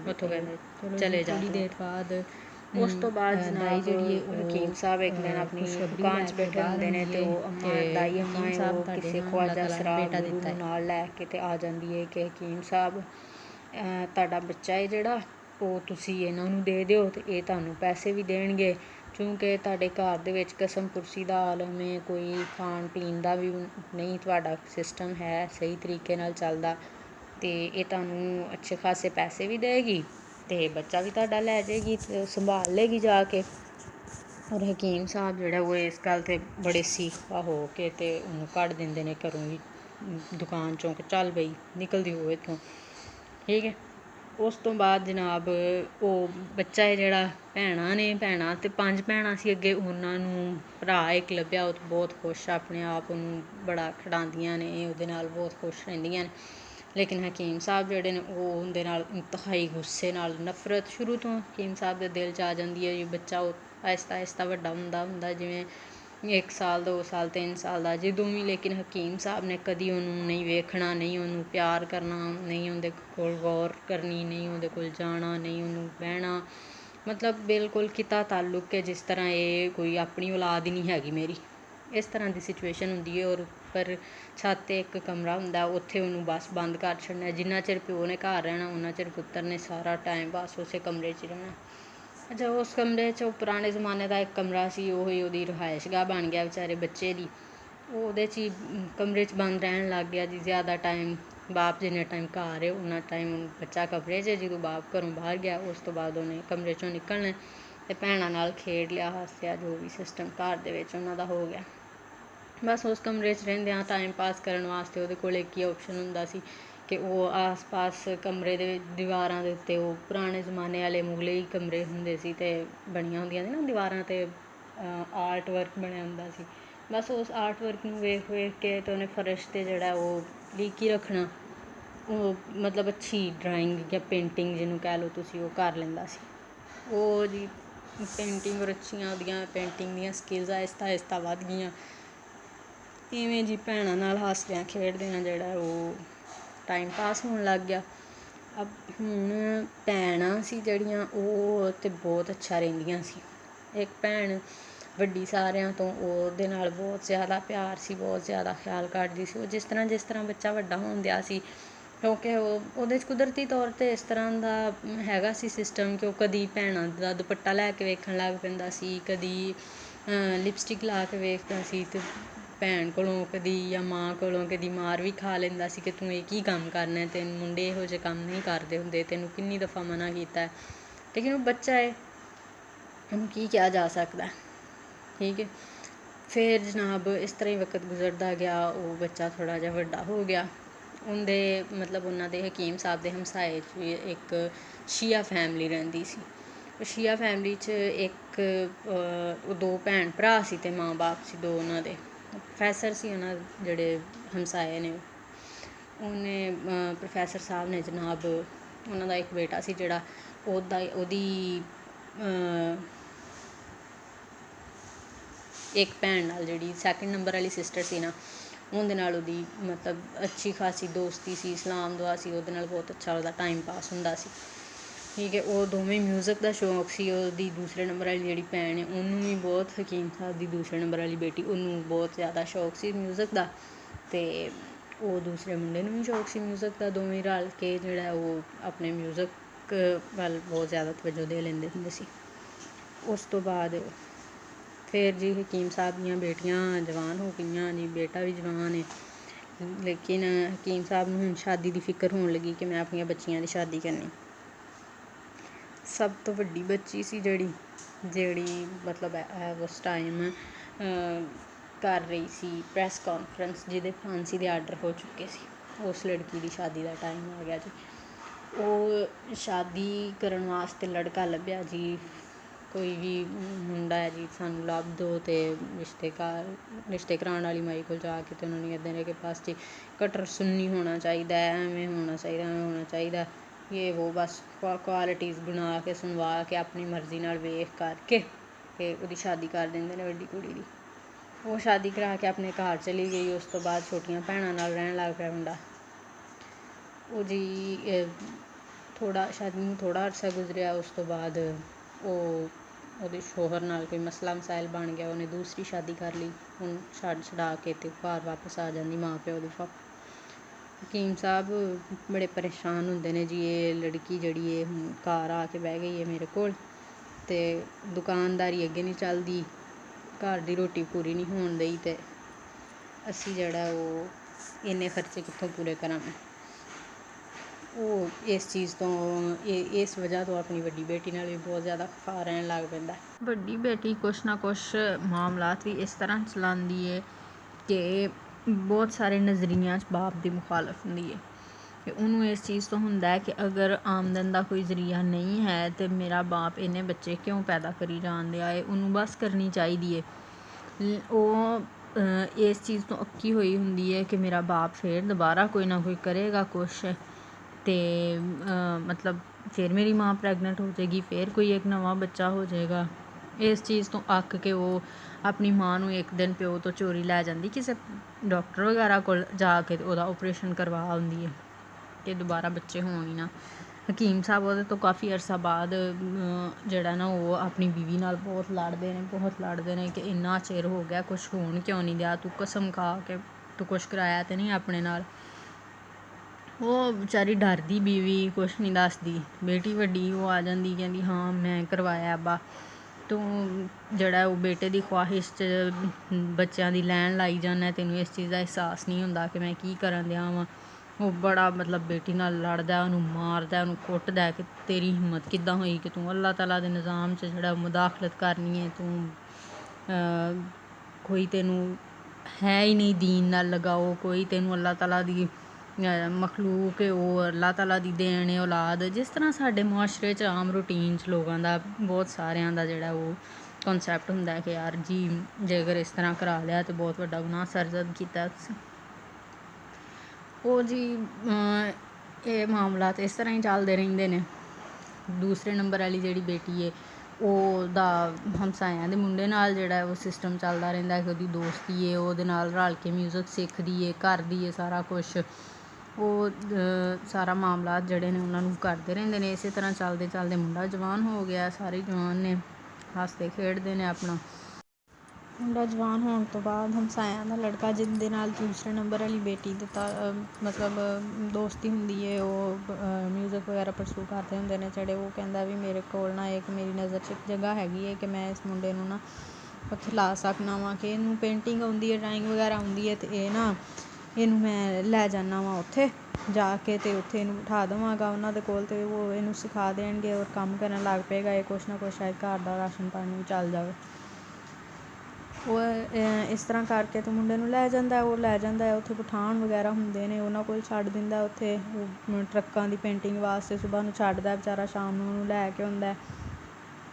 ਕੋਸ਼ਿਸ਼ ਇਸ ਤਰ੍ਹਾਂ ਉਹਦਾ ਲਿਆਉਣ ਲਿਜਾਉਣ ਵਾਲਾ ਸਿਸਟਮ ਉਹ ਜਿਹੜੇ ਉਸਤਾਦ ਕੋਲ ਛੱਡਦਾ ਉਹਨੂੰ ਬੜੀ ਖਸੂਸੀ ਵੈਸੇ ਤਾਂ ਕਰਕੇ ਆਉਂਦਾ ਤਾਕੀਦ ਕਿ ਉਸਤਾਦ ਜੀ ਬੱਚੇ ਦਾ ਖਿਆਲ ਰੱਖਣਾ, ਮਾਸੂਮ ਹੈ, ਇਹਨੂੰ ਪਤਾ ਨਹੀਂ ਹੈਗਾ ਕਿਸੇ ਵੀ ਚੀਜ਼ ਦਾ, ਨਾ ਇਹਨੇ ਬਾਹਰ ਦੀ ਦੁਨੀਆ ਵੇਖੀ ਹੈ ਬਿਲਕੁਲ ਹੀ, ਅਤੇ ਉਸਤਾਦ ਸਾਹਿਬ ਬੜਾ ਯਕੀਨ ਦਿਲਾਉਂਦੇ ਨੇ, ਲੇਕਿਨ ਉੱਥੇ ਲੜਕੇ ਹੁੰਦੇ ਨੇ ਉਹ ਬੜਾ ਤੰਗ ਕਰਦੇ ਨੇ ਉਹਨੂੰ ਵਿਚਾਰੇ ਨੂੰ, ਅਤੇ ਬਸ ਇਸ ਤਰ੍ਹਾਂ ਉਹ ਵਿਚਾਰਾ ਉੱਥੇ ਖੱਪਦਾ ਰਹਿੰਦਾ ਕਿ ਇੱਕ ਦਿਨ ਉਹ ਲੜਕੇ ਜਿਹੜੇ ਉੱਥੇ ਉਹਦੇ ਨਾਲ ਕੰਮ ਕਰਦੇ ਹੁੰਦੇ ਨੇ ਉਹ, ਅਤੇ ਉਹਨਾਂ ਦੇ ਨਾਲ ਕੋਈ ਹੋਰ ਬੰਦੇ ਮੇਲ ਮਿਲਾ ਕੇ ਉਸਤਾਦ ਜਿਹੜਾ ਉਹ ਵਰਕਸ਼ਾਪ ਤੋਂ ਬਾਹਰ ਕਿਸੇ ਸਾਈਡ 'ਤੇ ਚਲਾ ਜਾਂਦਾ, ਅਤੇ ਉਹ ਪਿੱਛੋਂ ਜੀ ਉਸ ਬੱਚੇ ਨਾਲ ਜ਼ਿਆਦਤੀ ਕਰ ਦਿੰਦੇ ਨੇ। ਉਹ ਉਹਦੇ ਨਾਲ ਜ਼ਿਆਦਤੀ ਕਰਕੇ ਉਹਦੇ ਹੱਥ ਪੈਰ ਬੰਨ੍ਹ ਕੇ ਉਹਨੂੰ ਕਿਤੇ ਫਸਲਾਂ 'ਚ ਕਿਤੇ ਸਾਈਡ 'ਤੇ ਸੁੱਟ ਦਿੰਦੇ ਨੇ। ਉੱਥੋਂ ਕੋਈ ਕਿਸੇ ਦਾ ਗੁਜ਼ਰ ਬਸਰ ਹੁੰਦਾ ਹੈ ਅਤੇ ਉਹ ਪਤਾ ਲੱਗਦਾ ਜੀ ਇੱਥੇ ਕੋਈ ਹੈਗਾ ਹੈ, ਉਹ ਡਿੱਗਿਆ ਪਿਆ, ਉਹਨੂੰ ਚੁੱਕਦੇ ਨੇ, ਚੁੱਕ ਕੇ ਅਤੇ ਕੋਈ ਖਵਾਜਾ ਸਰਾਈ ਹੁੰਦਾ ਉਹਨੂੰ ਰਿਕਸ਼ੇ 'ਚ ਪਾ ਕੇ ਅਤੇ ਘਰ ਛੱਡ ਕੇ ਜਾਂਦਾ। ਮਾਂ ਅਤੇ ਭੈਣਾਂ ਜਿਹੜੀਆਂ ਨੇ ਉਹ ਬੜੀਆਂ ਪਰੇਸ਼ਾਨ ਹੁੰਦੀਆਂ ਨੇ, ਉਹਨੂੰ ਚੁੱਕਦੀਆਂ ਨੇ, ਸੰਭਾਲਦੀਆਂ ਨੇ, ਕਰਦੀਆਂ ਨੇ, ਬੜਾ ਮਤਲਬ ਕਰਦੀਆਂ ਨੇ, ਬੱਚਾ ਵਿਚਾਰਾ ਬੜਾ ਰੋਂਦਾ, ਪਰੇਸ਼ਾਨ ਹਾਲ ਹੁੰਦਾ। ਹਕੀਮ ਸਾਹਿਬ ਨੇ ਉਹਨਾਂ ਦੇ ਦਿਮਾਗ 'ਚ ਬਸ ਇਹੀ ਗੱਲ ਚੱਲਦੀ ਹੁੰਦੀ ਹੈ ਕਿ ਜੀ ਇਹਦੇ ਨਾਲ ਹੋ ਗਈ ਹੈ ਜ਼ਿਆਦਤੀ, ਇੱਕ ਤਾਂ ਇਹ ਹੈਗਾ ਖਵਾਜਾ ਸਰਾਏ ਅਤੇ ਦੂਸਰਾ ਇਹਦੇ ਨਾਲ ਜ਼ਿਆਦਤੀ ਹੋ ਗਈ ਹੈ, ਅਤੇ ਮੈਂ ਕਿੱਧਰ ਜਾਵਾਂਗਾ, ਮੇਰੇ ਵਾਸਤੇ ਤਾਂ ਮੁਸ਼ਕਿਲ ਹੋ ਜਾਏਗੀ, ਲੋਕ ਮੈਨੂੰ ਗੱਲਾਂ ਕਰਨਗੇ, ਹੱਸਣਗੇ ਲੋਕ ਮੇਰੇ 'ਤੇ ਵੀ ਇਹ ਕੀ ਹੈ, ਇਹ ਕੀ ਹੈ, ਅਤੇ ਇਹਨਾਂ ਸਾਰੀਆਂ ਚੀਜ਼ਾਂ ਨੂੰ ਜਿਹੜਾ ਨਾ ਉਹ ਕਿਸੇ ਤਰ੍ਹਾਂ ਕਵਰ ਕਰਾਂਗਾ, ਅਤੇ ਮੈਂ ਕਿਵੇਂ ਕਵਰ ਕਰਾਂ ਇਹਨਾਂ ਸਾਰੀਆਂ ਚੀਜ਼ਾਂ ਨੂੰ। ਉਹ ਜਨਾਬ ਇਹੀ ਸੋਚਦਾ ਉਹਦੇ ਦਿਮਾਗ 'ਚ ਇੱਕ ਹੀ ਹੱਲ ਹੁੰਦਾ ਵੀ ਮੈਂ ਇਹਨੂੰ ਜਾਨੋਂ ਹੀ ਮਾਰਨਾ। ਹਕੀਮ ਸਾਹਿਬ ਜਨਾਬ ਛਾਪਰ ਲੈ ਕੇ ਉੱਤੇ ਚਲੇ ਜਾਂਦੇ ਕਮਰੇ 'ਚ, ਉਹ ਬੱਚਾ ਸੁੱਤਾ ਪਿਆ ਹੁੰਦਾ ਬੇਟਾ ਹਕੀਮ ਸਾਹਿਬ ਦਾ, ਉੱਥੇ ਜਾ ਕੇ ਅਤੇ ਉਹਨੂੰ ਜਨਾਬ ਉਹਦੇ ਮੂੰਹ 'ਤੇ ਛਾਪਰ ਚੜ੍ਹਾ ਕੇ ਉਹਨੂੰ ਕਤਲ ਕਰ ਦਿੰਦੇ। ਮੁੰਡੇ ਨੂੰ ਕਤਲ ਕਰਕੇ ਅਤੇ ਆਵਾਮ ਨੂੰ ਕਹਿ ਦਿੰਦੇ ਨੇ ਕਿ ਬਸ ਜੀ ਫੌਤ ਹੋ ਗਿਆ ਮੁੰਡਾ। ਉਹ ਕੋਈ ਖਵਾਜਾ ਸਰਾਜ ਕਮਿਊਨਿਟੀ ਦਾ ਬੰਦਾ ਹੀ ਹੁੰਦਾ, ਉਹਨੂੰ ਇਸ ਚੀਜ਼ 'ਤੇ ਸ਼ੱਕ ਹੁੰਦਾ ਕਿ ਹਕੀਮ ਸਾਹਿਬ ਨੇ ਜਿਹੜਾ ਉਹ ਕਤਲ ਹੀ ਕੀਤਾ ਮੁੰਡੇ ਦਾ। ਉਹ ਥਾਣੇ ਰਿਪੋਰਟ ਕਰ ਦਿੰਦੇ ਨੇ। ਥਾਣੇਦਾਰ ਜਿਹੜਾ ਉਹ ਤਕਰੀਬਨ ਮੁੰਡੇ ਦੇ ਸ਼ਾਇਦ ਕੁਲਾਂ ਵਾਲੇ ਦਿਨ ਆ ਜਾਂਦੇ ਨੇ, ਉਹ ਆ ਕੇ ਅਤੇ ਉਹਨੂੰ ਕਹਿ ਦਿੰਦੇ ਨੇ ਕਿ ਬਈ ਹਕੀਮ ਸਾਹਿਬ ਜ਼ਰਾ ਥਾਣੇ ਤਸ਼ਰੀਫ ਲਿਆਇਓ, ਤੁਹਾਡੇ ਨਾਲ ਕੰਮ ਹੈ। ਹਕੀਮ ਸਾਹਿਬ ਪਰੇਸ਼ਾਨ ਹੋ ਜਾਂਦੇ ਨੇ ਇੱਕ ਵਾਰੀ, ਅਤੇ ਫਿਰ ਪਰ ਥਾਣੇ ਚਲੇ ਜਾਂਦੇ ਨੇ, ਜਾ ਕੇ ਅਤੇ ਥਾਣੇਦਾਰ ਕੋਲ ਪੈਂਦੇ। ਥਾਣੇਦਾਰ ਕਹਿੰਦਾ ਕਿ ਹਕੀਮ ਸਾਹਿਬ ਇਸ ਤਰ੍ਹਾਂ ਹੈ, ਉਹ ਖਵਾਜਾ ਸਰਾ ਆਇਆ ਬੈਠਾ, ਉਹ ਕਹਿੰਦਾ ਮੇਰਾ ਪਰਚਾ ਕੱਟੋ ਵੀ ਮੁੰਡਾ ਇਹਨਾਂ ਨੇ ਜਿਹੜਾ ਉਹ ਕਤਲ ਕੀਤਾ। ਅਤੇ ਹਕੀਮ ਸਾਹਿਬ ਹੁਣ ਤੁਸੀਂ ਦੱਸੋ ਕੀ ਕਰਨਾ। ਹਕੀਮ ਸਾਹਿਬ ਕਹਿੰਦੇ ਨੇ ਕਿ ਬਈ ਮੈਂ ਪਰਚਾ ਨਹੀਂ ਕੱਟ ਸਕਦਾ, ਮੇਰੇ ਕਫਾਲਤ ਵਾਲਾ ਕੋਈ ਹੋਰ ਨਹੀਂ ਹੈਗਾ ਘਰ 'ਚ, ਅਤੇ ਕਿਸੇ ਤਰੀਕੇ ਮੇਰੀ ਜਾਨ ਛੁਡਾ ਇਹਦੇ ਕੋਲੋਂ। ਥਾਣੇਦਾਰ ਕਹਿੰਦਾ ਹਕੀਮ ਸਾਹਿਬ 3 ਲੱਖ ਰੁਪਈਏ ਦਾ ਇੰਤਜ਼ਾਮ ਕਰ ਲਓ, 2-2.5 ਲੱਖ ਦਾ, ਅਤੇ ਫਿਰ ਤੁਹਾਡੀ ਜਾਨ ਛੁੱਟ ਜਾਏਗੀ।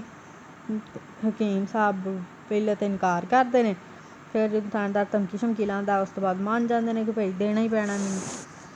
ਫਿਰ ਹਕੀਮ ਸਾਹਿਬ ਸੋਚਦੇ ਨੇ ਵੀ ਕੀ ਕਰੀਏ ਅਸੀਂ, ਕਿੱਥੋਂ ਇੰਨੇ ਪੈਸੇ ਦੇਈਏ। ਘਰ ਵਾਲਿਆਂ ਨਾਲ ਐਵੇਂ ਬੈਠਿਆਂ ਗੱਲ ਕਰ ਦਿੰਦੀ ਹੈ ਬੀਵੀ ਕਿ ਤੁਸੀਂ ਮਸਜਿਦ ਵਗੈਰਾ ਦੇ ਨਾ ਚੰਦਾ ਇਕੱਠਾ ਕਰਨ ਦੀ ਜ਼ਿੰਮੇਵਾਰੀ ਹਕੀਮ ਸਾਹਿਬ ਕੋਲ ਹੁੰਦੀ ਵੀ ਤੁਸੀਂ ਉਹਦੇ 'ਚੋਂ ਤੁਹਾਡੇ ਕੋਲ ਪੈਸੇ ਪਏ ਨੇ ਅਤੇ ਉਹਦੇ 'ਚੋਂ ਤੁਸੀਂ ਦੇ ਦਿਓ, ਫਿਰ ਬਾਅਦ 'ਚੋਂ ਜਦੋਂ ਤੁਹਾਨੂੰ ਤੁਹਾਡੇ ਕੋਲ ਹੋਣਗੇ ਅਤੇ ਫਿਰ ਤੁਸੀਂ ਵਾਪਸ ਰੱਖ ਦਿਓ ਉੱਥੇ।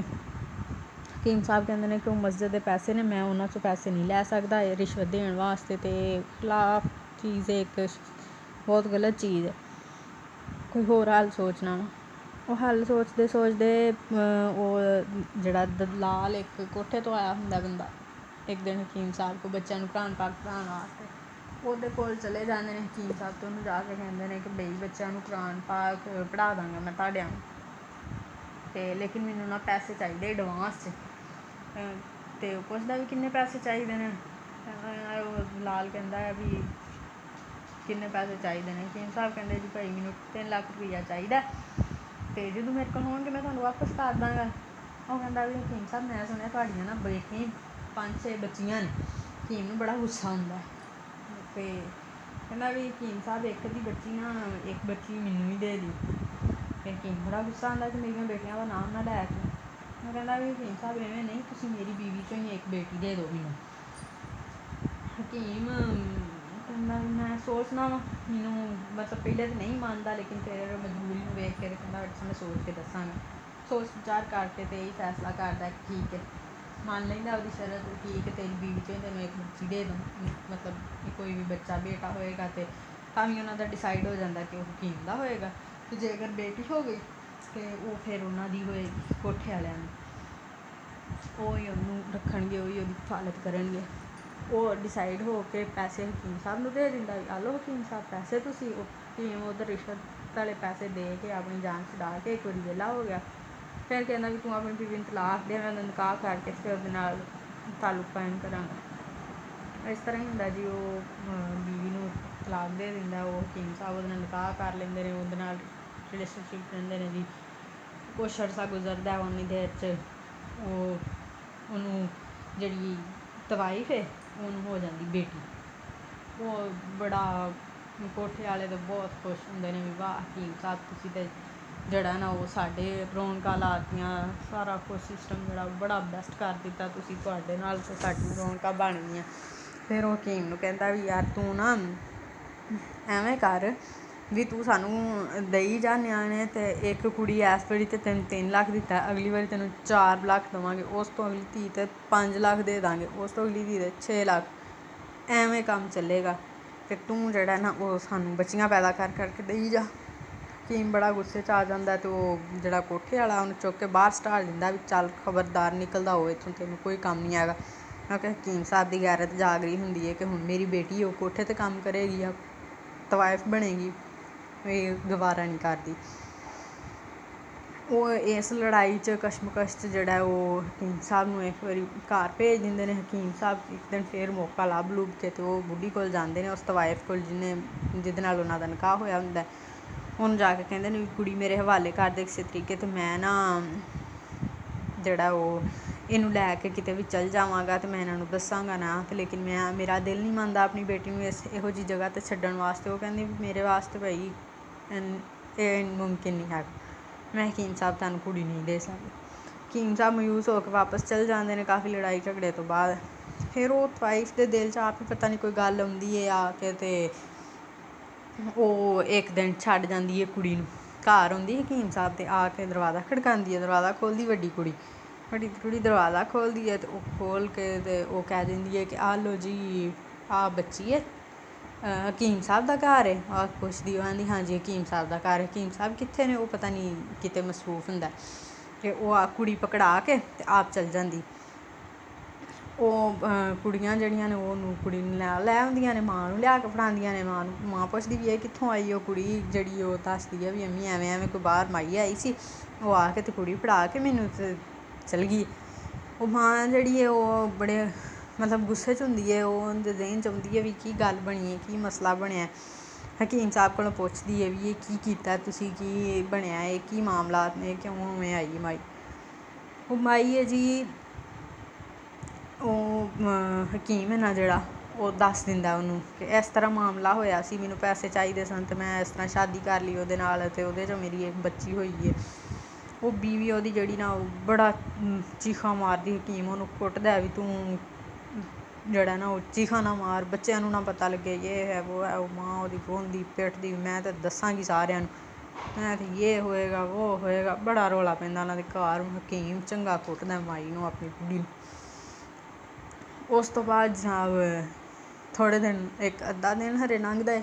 ਅਗਲੇ ਹੀ ਦਿਨ ਸ਼ਾਮ ਨੂੰ ਜਿਹੜਾ ਉਹ ਜਿਹੜਾ ਕੋਠੇ ਵਾਲਾ ਦਲਾਲ ਹੁੰਦਾ, ਉਹ ਅਗਲਾ ਆ ਜਾਂਦਾ ਘਰ ਉਹਨਾਂ ਦੇ।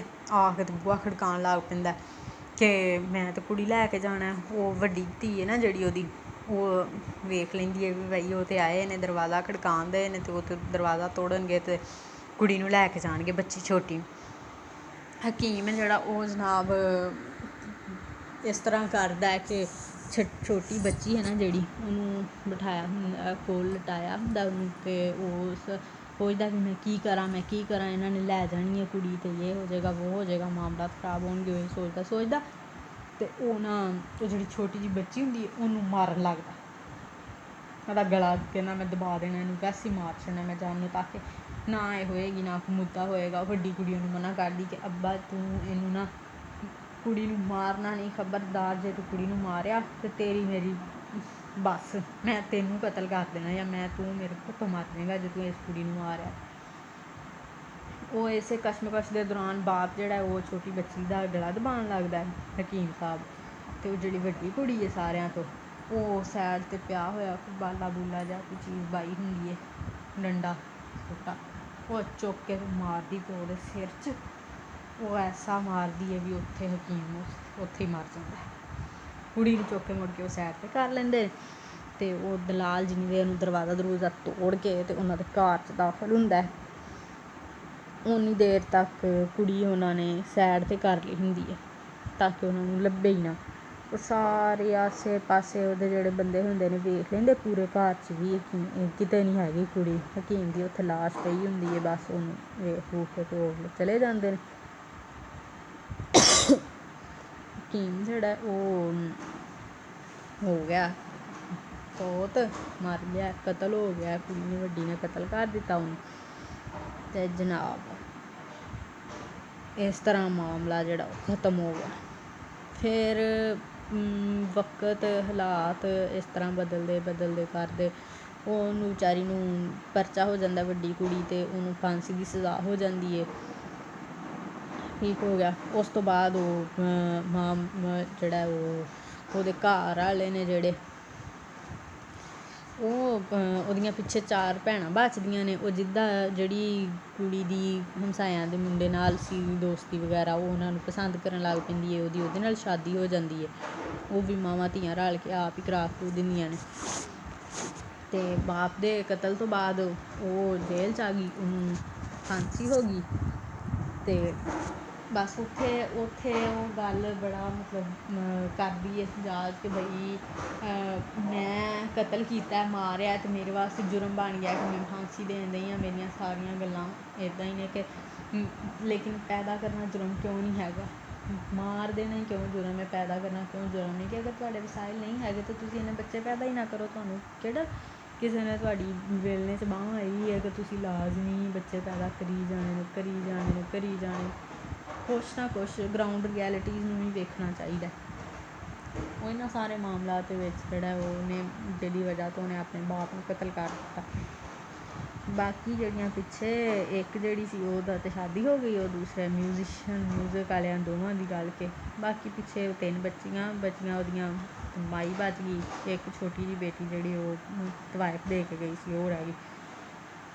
ਉਹ ਜਨਾਬ ਆਪਣੇ ਗੁਜ਼ਰ ਬਸਰ ਵਾਸਤੇ ਆਪਣੇ ਘਰ ਦੇ ਸਾਹਮਣੇ ਕੋਈ ਢਾਬਾ ਵਗੈਰਾ ਖੋਲ੍ਹ ਲੈਂਦੀਆਂ ਨੇ। ਉਹ ਆਹਿਸਤਾ ਜੀ ਗਰੋ ਕਰਦਾ ਉਹ ਆਪ ਮਾਵਾਂ ਧੀਆਂ ਸਾਰੀਆਂ ਰਲ ਮਿਲ ਕੇ ਬੜਾ ਸੋਹਣਾ ਬਿਜ਼ਨਸ ਜਿਹੜਾ ਉਹ ਕੇਟਰਿੰਗ ਦਾ ਅਤੇ ਆਪਣਾ ਇੱਕ ਹੋਟਲ ਚੰਗਾ ਭਲਾ ਬਣਾ ਲੈਂਦੀਆਂ।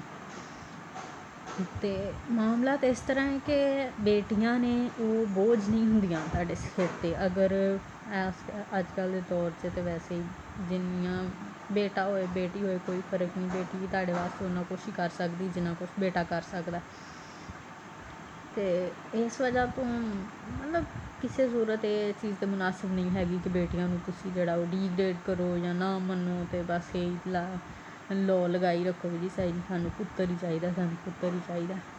ਅੱਲਾਹ ਤਾਲਾ ਨੇ ਔਲਾਦ ਦਿੱਤੀ ਹੋਏ, ਬਸ ਕਿਸੇ ਬੰਦੇ ਨੂੰ ਬੇਟੀ ਹੋਏ ਬੇਟਾ ਹੋਏ ਜੋ ਵੀ ਹੈ ਅੱਲਾਹ ਤਾਲਾ ਦੀ ਦੇਣ। ਇਸ ਚੀਜ਼ ਨੂੰ ਇਸ ਨਜ਼ਰੀਏ ਨਾਲ ਨਹੀਂ ਵੇਖਣਾ ਚਾਹੀਦਾ। ਦੂਸਰਾ ਇਹ ਵੀ ਸਹੀ ਗੱਲ ਹੈ ਕਿ ਬੇਟੀਆਂ ਨੇ ਜਾਂ ਬੇਟੇ ਨੇ ਉਹਨਾਂ 'ਚੋਂ ਕੋਈ ਵੀ ਇਸ ਤਰ੍ਹਾਂ ਨਹੀਂ ਹੋਣਾ ਚਾਹੀਦਾ ਕਿ ਤੁਸੀਂ ਉਹਨਾਂ ਨੂੰ ਕਰੋ ਕਿ ਕਿੰਨੇ ਸਾਰੇ ਤੁਹਾਡੀ ਉਨੀ ਆਮਦਨ ਨਹੀਂ ਹੈ ਲੇਕਿਨ ਤੁਸੀਂ ਬੱਚੇ ਜਿਹੜੇ ਨੇ ਉਹ ਪੈਦਾ ਕਰੀ ਜਾਂਦੇ ਹੋ। ਜ਼ੁਲਮ ਹੈ ਬੱਚਿਆਂ ਨਾਲ ਕਿ ਤੁਸੀਂ ਉਹਨਾਂ ਨੂੰ ਪਾਲ ਨਹੀਂ ਸਕਦੇ, ਉਹਨਾਂ ਨੂੰ ਜ਼ਰੂਰੀਆਤ ਜ਼ਿੰਦਗੀ ਮੁਨਾਸਬ ਤਰੀਕੇ ਨਾਲ ਪੂਰੀਆਂ ਨਹੀਂ ਕਰ ਸਕਦੇ, ਲੇਕਿਨ ਤੁਸੀਂ ਪੈਦਾ ਕਰੀ ਜਾਂਦੇ ਹੋ। ਇਹ ਤੁਹਾਡਾ ਕਸੂਰ ਹੈ, ਜੁਰਮ, ਬਿਲਕੁਲ ਜੁਰਮ। ਮੇਨ ਮੁੱਦਾ ਜਿਹੜਾ ਉਹ ਪੂਰੀ ਫਿਲਮ ਦਾ ਇਹੀ ਸੀ ਕਿ ਮਾਰੋ ਅਤੇ ਜੁਰਮ ਬਣ ਜਾਂਦਾ। ਠੀਕ ਹੈ ਕਿ ਤੁਸੀਂ ਇੱਕ ਬੰਦਾ ਘੱਟ ਕਰ ਦਿੱਤਾ, ਕਿਸੇ ਦੀ ਜਾਨ ਲੈ ਰਹੀ, ਕੋਈ ਕਤਲ ਕਰ ਦਿੱਤਾ, ਤੇ ਪੈਦਾ ਕਰਨਾ ਜੁਰਮ ਕਿਉਂ ਨਹੀਂ ਹੈਗਾ ਕਿ ਇੰਨੇ ਬੱਚੇ ਜਿਹੜੇ ਨੇ ਉਹ ਪੈਦਾ ਕਰੀ ਜਾਣੇ ਨੇ, ਲੇਕਿਨ ਉਹਨਾਂ ਦੀ ਤੁਸੀਂ ਕਿਸੇ ਕਿਸਮ ਦੀ ਕਫਾਲਤ ਤੁਸੀਂ ਬਿਹਤਰ ਤਰੀਕੇ ਨਾਲ ਨਹੀਂ ਕਰ ਸਕਦੇ। ਉਹਨਾਂ ਦੀ ਜ਼ਿੰਦਗੀ ਦੀਆਂ ਜ਼ਰੂਰਤਾਂ ਤੁਸੀਂ ਬਿਹਤਰ ਤਰੀਕੇ ਨਾਲ ਪੂਰੀਆਂ ਨਹੀਂ ਕਰ ਸਕਦੇ। ਇਹ ਸਾਰੀਆਂ ਚੀਜ਼ਾਂ ਜਿਹੜੀਆਂ ਨੇ ਉਹ ਬਹੁਤ ਮੈਟਰ ਕਰਦੀਆਂ ਨੇ ਕਿਸੇ ਹੱਦ ਤੱਕ, ਠੀਕ ਹੈ, ਕਿਸੇ ਹੱਦ ਤੱਕ ਨਹੀਂ, ਬਹੁਤ ਜ਼ਿਆਦਾ ਮੈਟਰ ਕਰਦੀਆਂ ਨੇ। ਇਸ ਲਈ ਮੁਨਾਸਬ ਤਰੀਕੇ ਨਾਲ ਚੱਲਣਾ ਚਾਹੀਦਾ ਇਨਸਾਨ ਨੂੰ, ਦੀਨ ਦੇ ਮਾਮਲੇ 'ਚ ਵੀ ਦੁਨੀਆ ਦੇ ਮਾਮਲੇ 'ਚ, ਕਿ ਨਾ ਆਪਣੀ ਜ਼ਿੰਦਗੀ ਨੂੰ ਮੁਸ਼ਕਿਲ 'ਚ ਪਾਓ, ਨਾ ਬੱਚਿਆਂ ਦੀ ਜ਼ਿੰਦਗੀ ਨੂੰ ਮੁਸ਼ਕਿਲ 'ਚ ਪਾਓ। ਇਸ ਤਰ੍ਹਾਂ ਜਿਹੜਾ ਨਾ ਉਹ ਮਾਮਲਾਤ ਡਿਸਟਰਬ ਹੋ ਜਾਂਦੇ ਨੇ ਬਹੁਤ ਜ਼ਿਆਦਾ। ਠੀਕ ਹੈ ਜੀ, ਮੈਂ ਚੱਲਦੀ ਹਾਂ ਹੁਣ। ਅੱਜ ਦੀ ਮੂਵੀ ਦਾ ਟੋਟਲ ਰਿਵਿਊ ਆਹੀ ਸੀ, ਅਤੇ ਫਿਰ ਦੁਬਾਰਾ ਮਿਲਾਂਗੇ। ਅੱਲਾ ਹਾਫਿਜ਼। ਆਪਣਾ ਖਿਆਲ ਰੱਖਣਾ ਅਤੇ ਆਪਣੇ ਇਰਦ ਗਿਰਦ ਰਹਿਣ ਵਾਲਿਆਂ ਦਾ ਵੀ ਸਭ ਦਾ ਖਿਆਲ ਰੱਖਣਾ।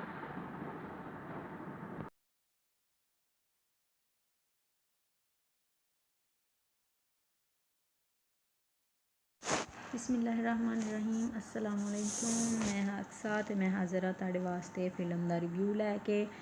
ਫਿਲਮ ਹੈ ਜੀ ਪਾਕਿਸਤਾਨੀ ਮੂਵੀ ਬੋਲ, ਜਿਹਨੇ ਕਿ ਬਹੁਤ ਜ਼ਿਆਦਾ ਬਿਜ਼ਨਸ ਕੀਤਾ, ਬਹੁਤ ਹੀ ਅੱਛੀ ਔਰ ਹਿੱਟ ਚੱਲੀ ਹੈ ਆਪਣੇ ਪਾਕਿਸਤਾਨ ਦੀ ਮੂਵੀ। ਔਰ ਕਾਫੀ ਅਰਸੇ ਤੋਂ ਬਾਅਦ ਜਿਹੜੀ ਹੈ ਉਹ ਇੱਕ ਐਸੀ ਮੂਵੀ ਆਈ ਸੀ ਜਿਹਨੇ ਬਹੁਤ ਜ਼ਿਆਦਾ ਬਿਜ਼ਨਸ ਕੀਤਾ ਸਿਨੇਮਾਸ 'ਚ।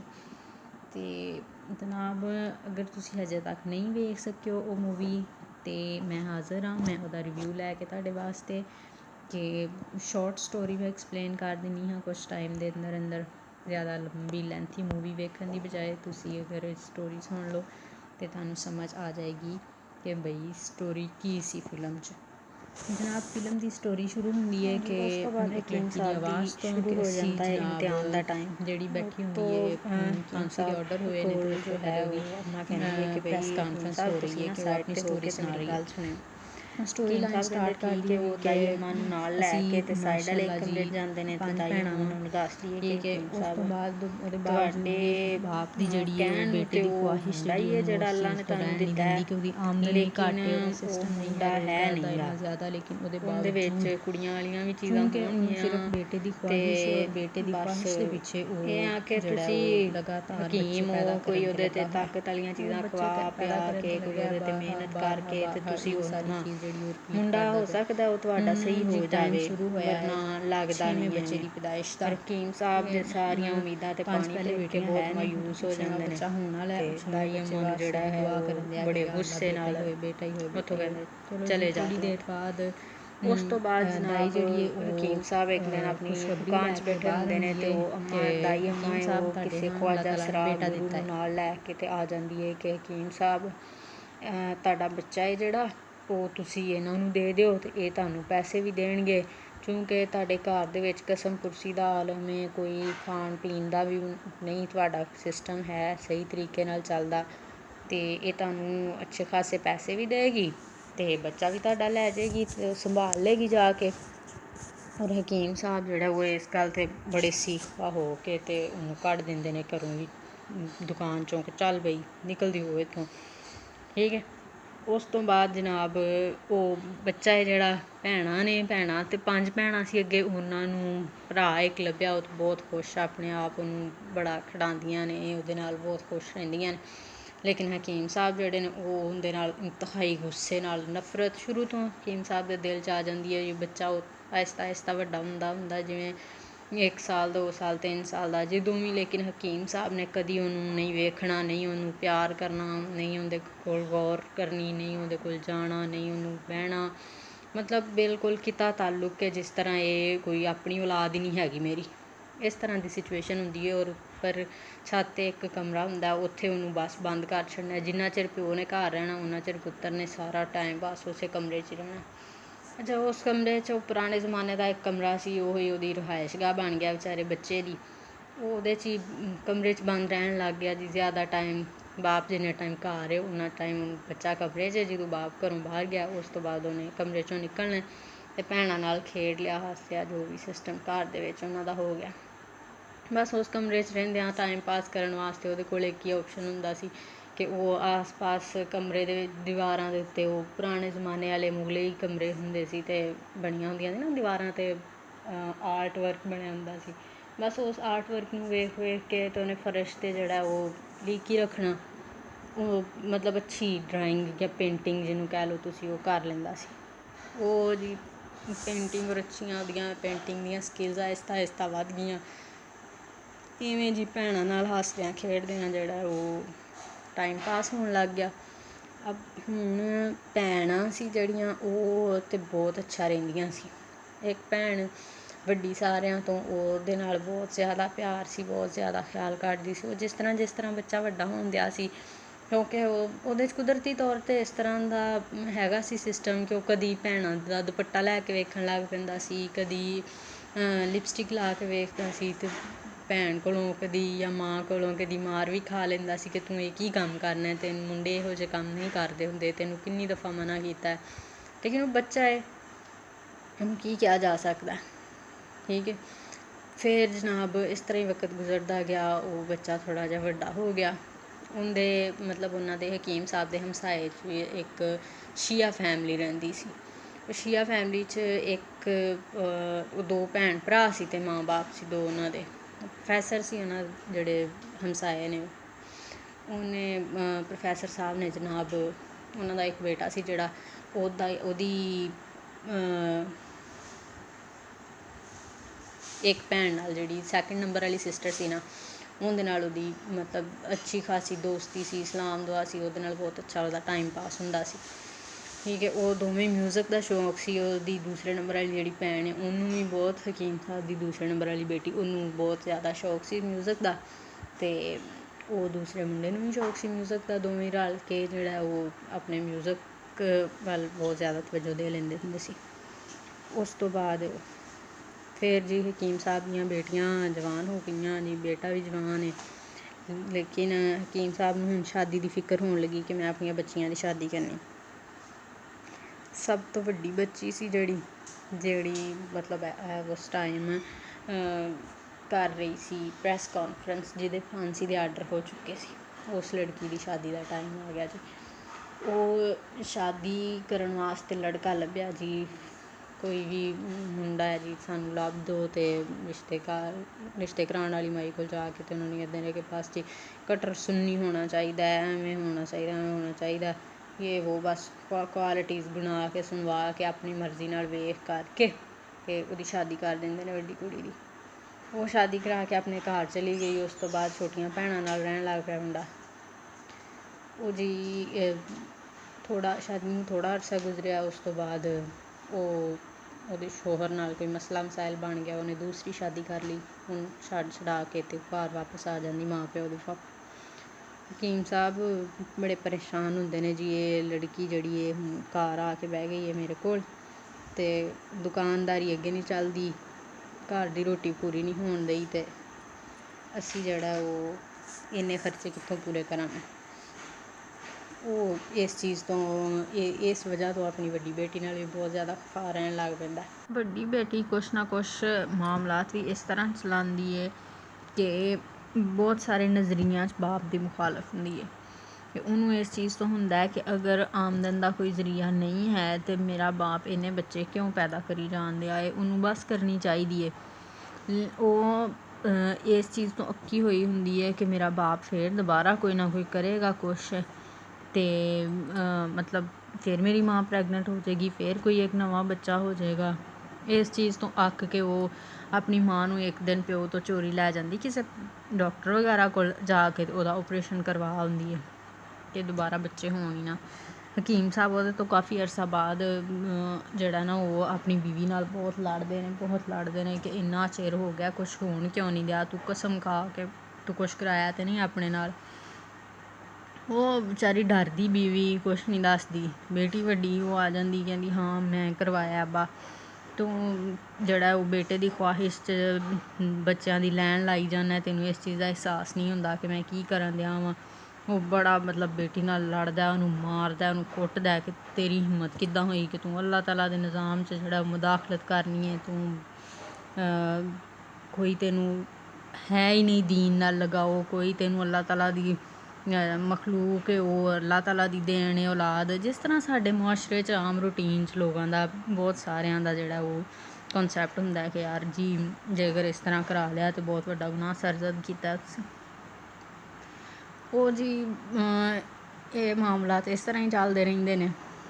ਦੂਸਰੇ ਨੰਬਰ ਵਾਲੀ ਜਿਹੜੀ ਬੇਟੀ ਹੈ ਉਹਦਾ ਹਮਸਾਇਆਂ ਦੇ ਮੁੰਡੇ ਨਾਲ ਜਿਹੜਾ ਉਹ ਸਿਸਟਮ ਚੱਲਦਾ ਰਹਿੰਦਾ ਕਿ ਉਹਦੀ ਦੋਸਤੀ ਹੈ, ਉਹਦੇ ਨਾਲ ਰਲ ਕੇ ਮਿਊਜ਼ਿਕ ਸਿੱਖਦੀ ਹੈ, ਕਰਦੀ ਹੈ ਸਾਰਾ ਕੁਛ। ਉਹ ਸਾਰਾ ਮਾਮਲਾਤ ਜਿਹੜੇ ਨੇ ਉਹਨਾਂ ਨੂੰ ਕਰਦੇ ਰਹਿੰਦੇ ਨੇ। ਇਸੇ ਤਰ੍ਹਾਂ ਚੱਲਦੇ ਚੱਲਦੇ ਮੁੰਡਾ ਜਵਾਨ ਹੋ ਗਿਆ, ਸਾਰੇ ਜਵਾਨ ਨੇ, ਹੱਸਦੇ ਖੇਡਦੇ ਨੇ ਆਪਣਾ। ਮੁੰਡਾ ਜਵਾਨ ਹੋਣ ਤੋਂ ਬਾਅਦ ਹਮਸਾਇਆਂ ਦਾ ਲੜਕਾ ਜਿਹਦੇ ਨਾਲ ਦੂਸਰੇ ਨੰਬਰ ਵਾਲੀ ਬੇਟੀ ਦਾ ਮਤਲਬ ਦੋਸਤੀ ਹੁੰਦੀ ਹੈ, ਉਹ ਮਿਊਜ਼ਿਕ ਵਗੈਰਾ ਪਰਸੂ ਕਰਦੇ ਹੁੰਦੇ ਨੇ ਜਿਹੜੇ। ਉਹ ਕਹਿੰਦਾ ਵੀ ਮੇਰੇ ਕੋਲ ਨਾ ਇੱਕ ਮੇਰੀ ਨਜ਼ਰ 'ਚ ਇੱਕ ਜਗ੍ਹਾ ਹੈਗੀ ਹੈ ਕਿ ਮੈਂ ਇਸ ਮੁੰਡੇ ਨੂੰ ਨਾ ਉੱਥੇ ਲਾ ਸਕਦਾ ਵਾਂ, ਕਿ ਇਹਨੂੰ ਪੇਂਟਿੰਗ ਆਉਂਦੀ ਹੈ, ਡਰਾਇੰਗ ਵਗੈਰਾ ਆਉਂਦੀ ਹੈ, ਅਤੇ ਇਹ ਨਾ ਇਹਨੂੰ ਮੈਂ ਲੈ ਜਾਂਦਾ ਵਾਂ ਉੱਥੇ ਜਾ ਕੇ, ਅਤੇ ਉੱਥੇ ਇਹਨੂੰ ਬਿਠਾ ਦੇਵਾਂਗਾ ਉਹਨਾਂ ਦੇ ਕੋਲ, ਅਤੇ ਉਹ ਇਹਨੂੰ ਸਿਖਾ ਦੇਣਗੇ ਔਰ ਕੰਮ ਕਰਨ ਲੱਗ ਪਏਗਾ। ਇਹ ਕੁਛ ਨਾ ਕੁਛ ਸ਼ਾਇਦ ਘਰ ਦਾ ਰਾਸ਼ਨ ਪਾਣੀ ਵੀ ਚੱਲ ਜਾਵੇ। ਉਹ ਇਸ ਤਰ੍ਹਾਂ ਕਰਕੇ ਅਤੇ ਮੁੰਡੇ ਨੂੰ ਲੈ ਜਾਂਦਾ। ਉਹ ਲੈ ਜਾਂਦਾ ਉੱਥੇ ਪਠਾਨ ਵਗੈਰਾ ਹੁੰਦੇ ਨੇ, ਉਹਨਾਂ ਕੋਲ ਛੱਡ ਦਿੰਦਾ ਉੱਥੇ ਟਰੱਕਾਂ ਦੀ ਪੇਂਟਿੰਗ ਵਾਸਤੇ। ਸੁਬਾਹ ਨੂੰ ਛੱਡਦਾ ਵਿਚਾਰਾ, ਸ਼ਾਮ ਨੂੰ ਉਹਨੂੰ ਲੈ ਕੇ ਆਉਂਦਾ।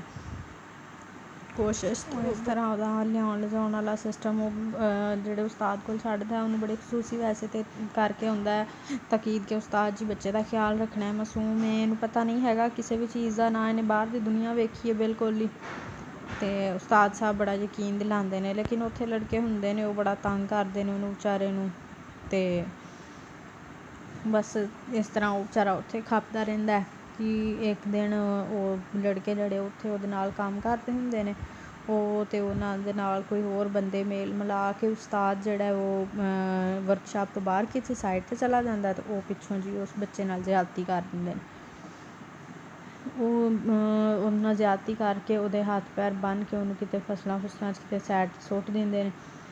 ਉੱਥੋਂ ਕੋਈ ਕਿਸੇ ਦਾ ਗੁਜ਼ਰ ਬਸਰ ਹੁੰਦਾ ਹੈ ਅਤੇ ਉਹ ਪਤਾ ਲੱਗਦਾ ਜੀ ਇੱਥੇ ਕੋਈ ਹੈਗਾ ਹੈ, ਉਹ ਡਿੱਗਿਆ ਪਿਆ, ਉਹਨੂੰ ਚੁੱਕਦੇ ਨੇ, ਚੁੱਕ ਕੇ ਅਤੇ ਕੋਈ ਖਵਾਜਾ ਸਰਾਈ ਹੁੰਦਾ ਉਹਨੂੰ ਰਿਕਸ਼ੇ 'ਚ ਪਾ ਕੇ ਅਤੇ ਘਰ ਛੱਡ ਕੇ ਜਾਂਦਾ।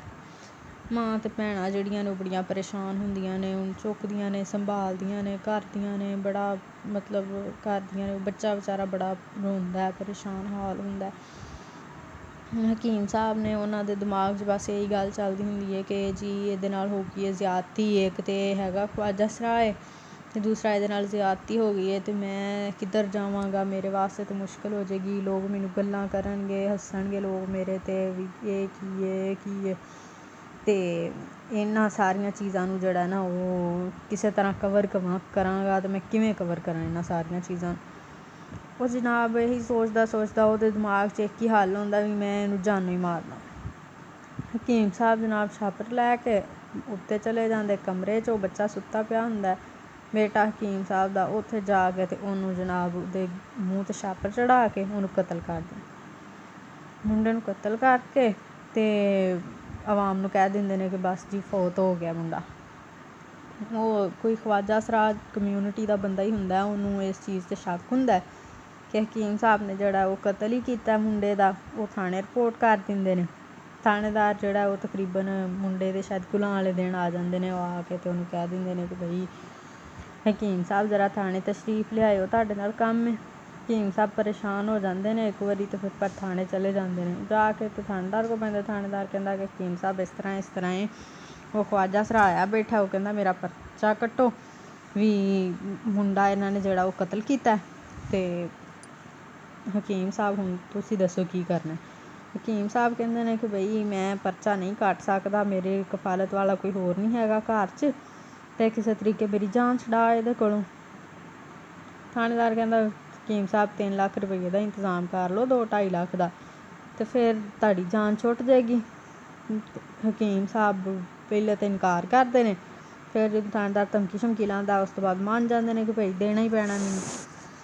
ਫਿਰ ਹਕੀਮ ਸਾਹਿਬ ਸੋਚਦੇ ਨੇ ਵੀ ਕੀ ਕਰੀਏ, ਅਸੀਂ ਕਿੱਥੋਂ ਇੰਨੇ ਪੈਸੇ ਦੇਈਏ। ਘਰ ਵਾਲਿਆਂ ਨਾਲ ਐਵੇਂ ਬੈਠਿਆਂ ਗੱਲ ਕਰ ਦਿੰਦੀ ਹੈ ਬੀਵੀ ਕਿ ਤੁਸੀਂ ਮਸਜਿਦ ਵਗੈਰਾ ਦੇ ਨਾ ਚੰਦਾ ਇਕੱਠਾ ਕਰਨ ਦੀ ਜ਼ਿੰਮੇਵਾਰੀ ਹਕੀਮ ਸਾਹਿਬ ਕੋਲ ਹੁੰਦੀ ਵੀ ਤੁਸੀਂ ਉਹਦੇ 'ਚੋਂ ਤੁਹਾਡੇ ਕੋਲ ਪੈਸੇ ਪਏ ਨੇ ਅਤੇ ਉਹਦੇ 'ਚੋਂ ਤੁਸੀਂ ਦੇ ਦਿਓ, ਫਿਰ ਬਾਅਦ 'ਚੋਂ ਜਦੋਂ ਤੁਹਾਨੂੰ ਤੁਹਾਡੇ ਕੋਲ ਹੋਣਗੇ ਅਤੇ ਫਿਰ ਤੁਸੀਂ ਵਾਪਸ ਰੱਖ ਦਿਓ ਉੱਥੇ। ਹਕੀਮ ਸਾਹਿਬ ਕਹਿੰਦੇ ਨੇ ਕਿ ਉਹ ਮਸਜਿਦ ਦੇ ਪੈਸੇ ਨੇ, ਮੈਂ ਉਹਨਾਂ 'ਚੋਂ ਪੈਸੇ ਨਹੀਂ ਲੈ ਸਕਦਾ, ਇਹ ਰਿਸ਼ਵਤ ਦੇਣ ਵਾਸਤੇ ਅਤੇ ਖਿਲਾਫ ਚੀਜ਼ ਹੈ, ਇੱਕ ਬਹੁਤ ਗਲਤ ਚੀਜ਼ ਹੈ, ਕੋਈ ਹੋਰ ਹੱਲ ਸੋਚਣਾ ਵਾ। ਉਹ ਹੱਲ ਸੋਚਦੇ ਉਹ ਜਿਹੜਾ ਦਲਾਲ ਇੱਕ ਕੋਠੇ ਤੋਂ ਆਇਆ ਹੁੰਦਾ ਬੰਦਾ, ਇੱਕ ਦਿਨ ਹਕੀਮ ਸਾਹਿਬ ਕੋਲ ਬੱਚਿਆਂ ਨੂੰ ਪੜ੍ਹਾਉਣ ਵਾਸਤੇ, ਉਹਦੇ ਕੋਲ ਚਲੇ ਜਾਂਦੇ ਨੇ ਹਕੀਮ ਸਾਹਿਬ ਤੇ ਉਹਨੂੰ ਜਾ ਕੇ ਕਹਿੰਦੇ ਨੇ ਕਿ ਬਈ ਬੱਚਿਆਂ ਨੂੰ ਕੁਰਾਨ ਪਾਕ ਪੜ੍ਹਾ ਦਾਂਗਾ ਮੈਂ ਤੁਹਾਡਿਆਂ ਨੂੰ, ਅਤੇ ਲੇਕਿਨ ਮੈਨੂੰ ਨਾ ਪੈਸੇ ਚਾਹੀਦੇ ਐਡਵਾਂਸ 'ਚ। ਅਤੇ ਉਹ ਪੁੱਛਦਾ ਵੀ ਕਿੰਨੇ ਪੈਸੇ ਚਾਹੀਦੇ ਨੇ, ਉਹ ਲਾਲ ਕਹਿੰਦਾ ਹੈ ਵੀ ਕਿੰਨੇ ਪੈਸੇ ਚਾਹੀਦੇ ਨੇ। ਹਕੀਮ ਸਾਹਿਬ ਕਹਿੰਦੇ ਜੀ ਭਾਈ ਮੈਨੂੰ 3 ਲੱਖ ਰੁਪਈਆ ਚਾਹੀਦਾ, ਅਤੇ ਜਦੋਂ ਮੇਰੇ ਕੋਲ ਹੋਣਗੇ ਮੈਂ ਤੁਹਾਨੂੰ ਵਾਪਸ ਕਰ ਦਾਂਗਾ। ਉਹ ਕਹਿੰਦਾ ਵੀ ਹਕੀਮ ਸਾਹਿਬ ਮੈਂ ਸੁਣਿਆ ਤੁਹਾਡੀਆਂ ਨਾ ਬੇਟੀਆਂ 5-6 ਬੱਚੀਆਂ ਨੇ। ਹਕੀਮ ਨੂੰ ਬੜਾ ਗੁੱਸਾ ਹੁੰਦਾ, ਅਤੇ ਕਹਿੰਦਾ ਵੀ ਹਕੀਮ ਸਾਹਿਬ ਇੱਕ ਦੀ ਬੱਚੀ ਨਾ ਇੱਕ ਬੱਚੀ ਮੈਨੂੰ ਵੀ ਦੇ ਦਿਓ। ਫਿਰ ਹਕੀਮ ਬੜਾ ਗੁੱਸਾ ਆਉਂਦਾ ਕਿ ਮੇਰੀਆਂ ਬੇਟੀਆਂ ਦਾ ਨਾਮ ਨਾ ਲੈ ਕੇ। ਉਹ ਕਹਿੰਦਾ ਵੀ ਹਕੀਮ ਸਾਹਿਬ ਐਵੇਂ ਨਹੀਂ, ਤੁਸੀਂ ਮੇਰੀ ਬੀਵੀ 'ਚੋਂ ਹੀ ਇੱਕ ਬੇਟੀ ਦੇ ਦਿਓ ਮੈਨੂੰ। ਹਕੀਮ ਕਹਿੰਦਾ ਮੈਂ ਸੋਚਣਾ ਵਾ, ਮੈਨੂੰ ਮਤਲਬ ਪਹਿਲੇ ਤਾਂ ਨਹੀਂ ਮੰਨਦਾ, ਲੇਕਿਨ ਫਿਰ ਮਜਬੂਰੀ ਨੂੰ ਵੇਖ ਕੇ ਕਹਿੰਦਾ ਅੱਛਾ ਮੈਂ ਸੋਚ ਕੇ ਦੱਸਾਂਗਾ। ਸੋਚ ਵਿਚਾਰ ਕਰਕੇ ਅਤੇ ਇਹੀ ਫੈਸਲਾ ਕਰਦਾ ਕਿ ਠੀਕ ਹੈ, ਮੰਨ ਲੈਂਦਾ ਉਹਦੀ ਸ਼ਰਤ, ਠੀਕ ਹੈ ਤੇਰੀ ਬੀਵੀ 'ਚੋਂ ਤੈਨੂੰ ਇੱਕ ਬੱਚੀ ਦੇ ਦੂੰ, ਮਤਲਬ ਕਿ ਕੋਈ ਵੀ ਬੱਚਾ ਬੇਟਾ ਹੋਏਗਾ ਅਤੇ ਤਾਂ ਵੀ ਉਹਨਾਂ ਦਾ ਡਿਸਾਈਡ ਹੋ ਜਾਂਦਾ ਕਿ ਉਹ ਹਕੀਮ ਦਾ ਹੋਏਗਾ, ਅਤੇ ਜੇਕਰ ਬੇਟੀ ਹੋ ਗਈ ਅਤੇ ਉਹ ਫਿਰ ਉਹਨਾਂ ਦੀ ਹੋਏਗੀ ਕੋਠੇ ਵਾਲਿਆਂ ਦੀ, ਉਹ ਹੀ ਉਹਨੂੰ ਰੱਖਣਗੇ, ਉਹੀ ਉਹਦੀ ਹਿਫਾਜ਼ਤ ਕਰਨਗੇ। ਉਹ ਡਿਸਾਈਡ ਹੋ ਕੇ ਪੈਸੇ ਹਕੀਮ ਸਾਹਿਬ ਨੂੰ ਦੇ ਦਿੰਦਾ, ਆ ਲਓ ਹਕੀਮ ਸਾਹਿਬ ਪੈਸੇ ਤੁਸੀਂ। ਉਹ ਹਕੀਮ ਉੱਧਰ ਰਿਸ਼ਵਤ ਵਾਲੇ ਪੈਸੇ ਦੇ ਕੇ ਆਪਣੀ ਜਾਨ ਛੁਡਾ ਕੇ ਇੱਕ ਵਾਰੀ ਵਿਹਲਾ ਹੋ ਗਿਆ। ਫਿਰ ਕਹਿੰਦਾ ਵੀ ਤੂੰ ਆਪਣੀ ਬੀਵੀ ਨੂੰ ਤਲਾਕ ਦੇ, ਮੈਂ ਉਹਦਾ ਨਿਕਾਹ ਕਰਕੇ ਫਿਰ ਉਹਦੇ ਨਾਲ ਤਾਲੁਕ ਕਾਇਮ ਕਰਾਂਗਾ। ਇਸ ਤਰ੍ਹਾਂ ਹੀ ਹੁੰਦਾ ਜੀ, ਉਹ ਬੀਵੀ ਨੂੰ ਤਲਾਕ ਦੇ ਦਿੰਦਾ, ਉਹ ਹਕੀਮ ਸਾਹਿਬ ਉਹਦੇ ਨਾਲ ਨਿਕਾਹ ਕਰ ਲੈਂਦੇ ਨੇ, ਉਹਦੇ ਨਾਲ ਰਿਲੇਸ਼ਨਸ਼ਿਪ ਰਹਿੰਦੇ ਨੇ ਜੀ। ਕੁਛ ਅਰਸਾ ਗੁਜ਼ਰਦਾ, ਉਨੀ ਦੇਰ 'ਚ ਉਹਨੂੰ ਜਿਹੜੀ ਤਵਾਈਫ ਹੈ ਉਹਨੂੰ ਹੋ ਜਾਂਦੀ ਬੇਟੀ। ਉਹ ਬੜਾ ਕੋਠੇ ਵਾਲੇ ਤਾਂ ਬਹੁਤ ਖੁਸ਼ ਹੁੰਦੇ ਨੇ ਵੀ ਵਾਹ ਹਕੀਮ ਸਾਹਿਬ ਤੁਸੀਂ ਤਾਂ ਜਿਹੜਾ ਨਾ ਉਹ ਸਾਡੇ ਰੌਣਕਾਂ ਲਾਤੀਆਂ, ਸਾਰਾ ਕੁਛ ਸਿਸਟਮ ਜਿਹੜਾ ਬੜਾ ਬੈਸਟ ਕਰ ਦਿੱਤਾ ਤੁਸੀਂ, ਤੁਹਾਡੇ ਨਾਲ ਤਾਂ ਸਾਡੀ ਰੌਣਕਾਂ ਬਣ ਗਈਆਂ। ਫਿਰ ਉਹ ਹਕੀਮ ਨੂੰ ਕਹਿੰਦਾ ਵੀ ਯਾਰ ਤੂੰ ਨਾ ਐਵੇਂ ਕਰ ਵੀ ਤੂੰ ਸਾਨੂੰ ਦੇਈ ਜਾ ਨਿਆਣੇ, ਅਤੇ ਇੱਕ ਕੁੜੀ ਇਸ ਵਾਰੀ ਤਾਂ ਤੈਨੂੰ 3 ਲੱਖ ਦਿੱਤਾ, ਅਗਲੀ ਵਾਰੀ ਤੈਨੂੰ 4 ਲੱਖ ਦੇਵਾਂਗੇ, ਉਸ ਤੋਂ ਅਗਲੀ ਧੀ 'ਤੇ 5 ਲੱਖ ਦੇ ਦਾਂਗੇ, ਉਸ ਤੋਂ ਅਗਲੀ ਧੀ 'ਤੇ 6 ਲੱਖ, ਐਵੇਂ ਕੰਮ ਚੱਲੇਗਾ, ਅਤੇ ਤੂੰ ਜਿਹੜਾ ਨਾ ਉਹ ਸਾਨੂੰ ਬੱਚੀਆਂ ਪੈਦਾ ਕਰ ਕਰਕੇ ਦੇਈ ਜਾ। ਹਕੀਮ ਬੜਾ ਗੁੱਸੇ 'ਚ ਆ ਜਾਂਦਾ, ਅਤੇ ਉਹ ਜਿਹੜਾ ਕੋਠੇ ਵਾਲਾ ਉਹਨੂੰ ਚੁੱਕ ਕੇ ਬਾਹਰ ਸੁਟਾ ਦਿੰਦਾ ਵੀ ਚੱਲ ਖਬਰਦਾਰ ਨਿਕਲਦਾ ਹੋਵੇ ਇੱਥੋਂ, ਤੈਨੂੰ ਕੋਈ ਕੰਮ ਨਹੀਂ ਹੈਗਾ। ਕਿਉਂਕਿ ਹਕੀਮ ਸਾਹਿਬ ਦੀ ਗੈਰਤ ਜਾਗ ਰਹੀ ਹੁੰਦੀ ਹੈ ਕਿ ਹੁਣ ਮੇਰੀ ਬੇਟੀ ਉਹ ਕੋਠੇ 'ਤੇ ਕੰਮ ਕਰੇਗੀ ਜਾਂ ਤਵਾਇਫ ਬਣੇਗੀ, ਇਹ ਗਵਾਰਾ ਨਹੀਂ ਕਰਦੀ। ਉਹ ਇਸ ਲੜਾਈ 'ਚ ਕਸ਼ਮਕਸ਼ 'ਚ ਜਿਹੜਾ ਉਹ ਹਕੀਮ ਸਾਹਿਬ ਨੂੰ ਇੱਕ ਵਾਰੀ ਘਰ ਭੇਜ ਦਿੰਦੇ ਨੇ। ਹਕੀਮ ਸਾਹਿਬ ਇੱਕ ਦਿਨ ਫਿਰ ਮੌਕਾ ਲੱਭ ਲੁੱਭ ਕੇ ਅਤੇ ਉਹ ਬੁੱਢੀ ਕੋਲ ਜਾਂਦੇ ਨੇ, ਉਸ ਤਵਾਇਫ ਕੋਲ ਜਿਹਦੇ ਨਾਲ ਉਹਨਾਂ ਦਾ ਨਿਕਾਹ ਹੋਇਆ ਹੁੰਦਾ। ਉਹਨੂੰ ਜਾ ਕੇ ਕਹਿੰਦੇ ਨੇ ਵੀ ਕੁੜੀ ਮੇਰੇ ਹਵਾਲੇ ਕਰ ਦੇ ਕਿਸੇ ਤਰੀਕੇ, ਅਤੇ ਮੈਂ ਨਾ ਜਿਹੜਾ ਉਹ ਇਹਨੂੰ ਲੈ ਕੇ ਕਿਤੇ ਵੀ ਚੱਲ ਜਾਵਾਂਗਾ, ਅਤੇ ਮੈਂ ਇਹਨਾਂ ਨੂੰ ਦੱਸਾਂਗਾ ਨਾ, ਅਤੇ ਲੇਕਿਨ ਮੇਰਾ ਦਿਲ ਨਹੀਂ ਮੰਨਦਾ ਆਪਣੀ ਬੇਟੀ ਨੂੰ ਇਹੋ ਜਿਹੀ ਜਗ੍ਹਾ 'ਤੇ ਛੱਡਣ ਵਾਸਤੇ। ਉਹ ਕਹਿੰਦੀ ਮੇਰੇ ਵਾਸਤੇ ਭਾਈ ਇਹ ਮੁਮਕਿਨ ਨਹੀਂ ਹੈਗਾ, ਮੈਂ ਹਕੀਮ ਸਾਹਿਬ ਤੁਹਾਨੂੰ ਕੁੜੀ ਨਹੀਂ ਦੇ ਸਕਦੀ। ਹਕੀਮ ਸਾਹਿਬ ਮਾਯੂਸ ਹੋ ਕੇ ਵਾਪਸ ਚੱਲ ਜਾਂਦੇ ਨੇ ਕਾਫੀ ਲੜਾਈ ਝਗੜੇ ਤੋਂ ਬਾਅਦ। ਫਿਰ ਉਹ ਤਵਾਈਫ ਦੇ ਦਿਲ 'ਚ ਆਪ ਹੀ ਪਤਾ ਨਹੀਂ ਕੋਈ ਗੱਲ ਆਉਂਦੀ ਹੈ ਆ ਕੇ, ਅਤੇ ਉਹ ਇੱਕ ਦਿਨ ਛੱਡ ਜਾਂਦੀ ਹੈ ਕੁੜੀ ਨੂੰ।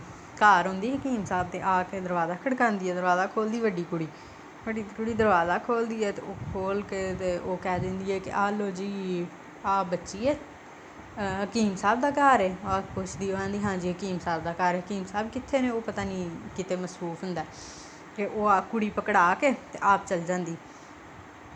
ਉਹ ਕੁੜੀਆਂ ਜਿਹੜੀਆਂ ਨੇ ਉਹਨੂੰ ਕੁੜੀ ਨੂੰ ਲੈ ਆਉਂਦੀਆਂ ਨੇ, ਮਾਂ ਨੂੰ ਲਿਆ ਕੇ ਫੜਾਉਂਦੀਆਂ ਨੇ। ਮਾਂ ਪੁੱਛਦੀ ਵੀ ਇਹ ਕਿੱਥੋਂ ਆਈ? ਉਹ ਕੁੜੀ ਜਿਹੜੀ ਉਹ ਦੱਸਦੀ ਹੈ ਵੀ ਅੰਮੀ ਐਵੇਂ ਕੋਈ ਬਾਹਰ ਮਾਈ ਆਈ ਸੀ, ਉਹ ਆ ਕੇ ਅਤੇ ਕੁੜੀ ਫੜਾ ਕੇ ਮੈਨੂੰ ਅਤੇ ਚਲ ਗਈ। ਉਹ ਮਾਂ ਜਿਹੜੀ ਹੈ ਉਹ ਬੜੇ ਮਤਲਬ ਗੁੱਸੇ 'ਚ ਹੁੰਦੀ ਹੈ, ਉਹ ਉਹਦੇ ਜ਼ਿਹਨ 'ਚ ਆਉਂਦੀ ਹੈ ਵੀ ਕੀ ਗੱਲ ਬਣੀ ਹੈ, ਕੀ ਮਸਲਾ ਬਣਿਆ। ਹਕੀਮ ਸਾਹਿਬ ਕੋਲੋਂ ਪੁੱਛਦੀ ਹੈ ਵੀ ਇਹ ਕੀ ਕੀਤਾ ਤੁਸੀਂ, ਕੀ ਬਣਿਆ, ਇਹ ਕੀ ਮਾਮਲਾਤ ਨੇ, ਕਿਉਂ ਉਵੇਂ ਆਈ ਮਾਈ?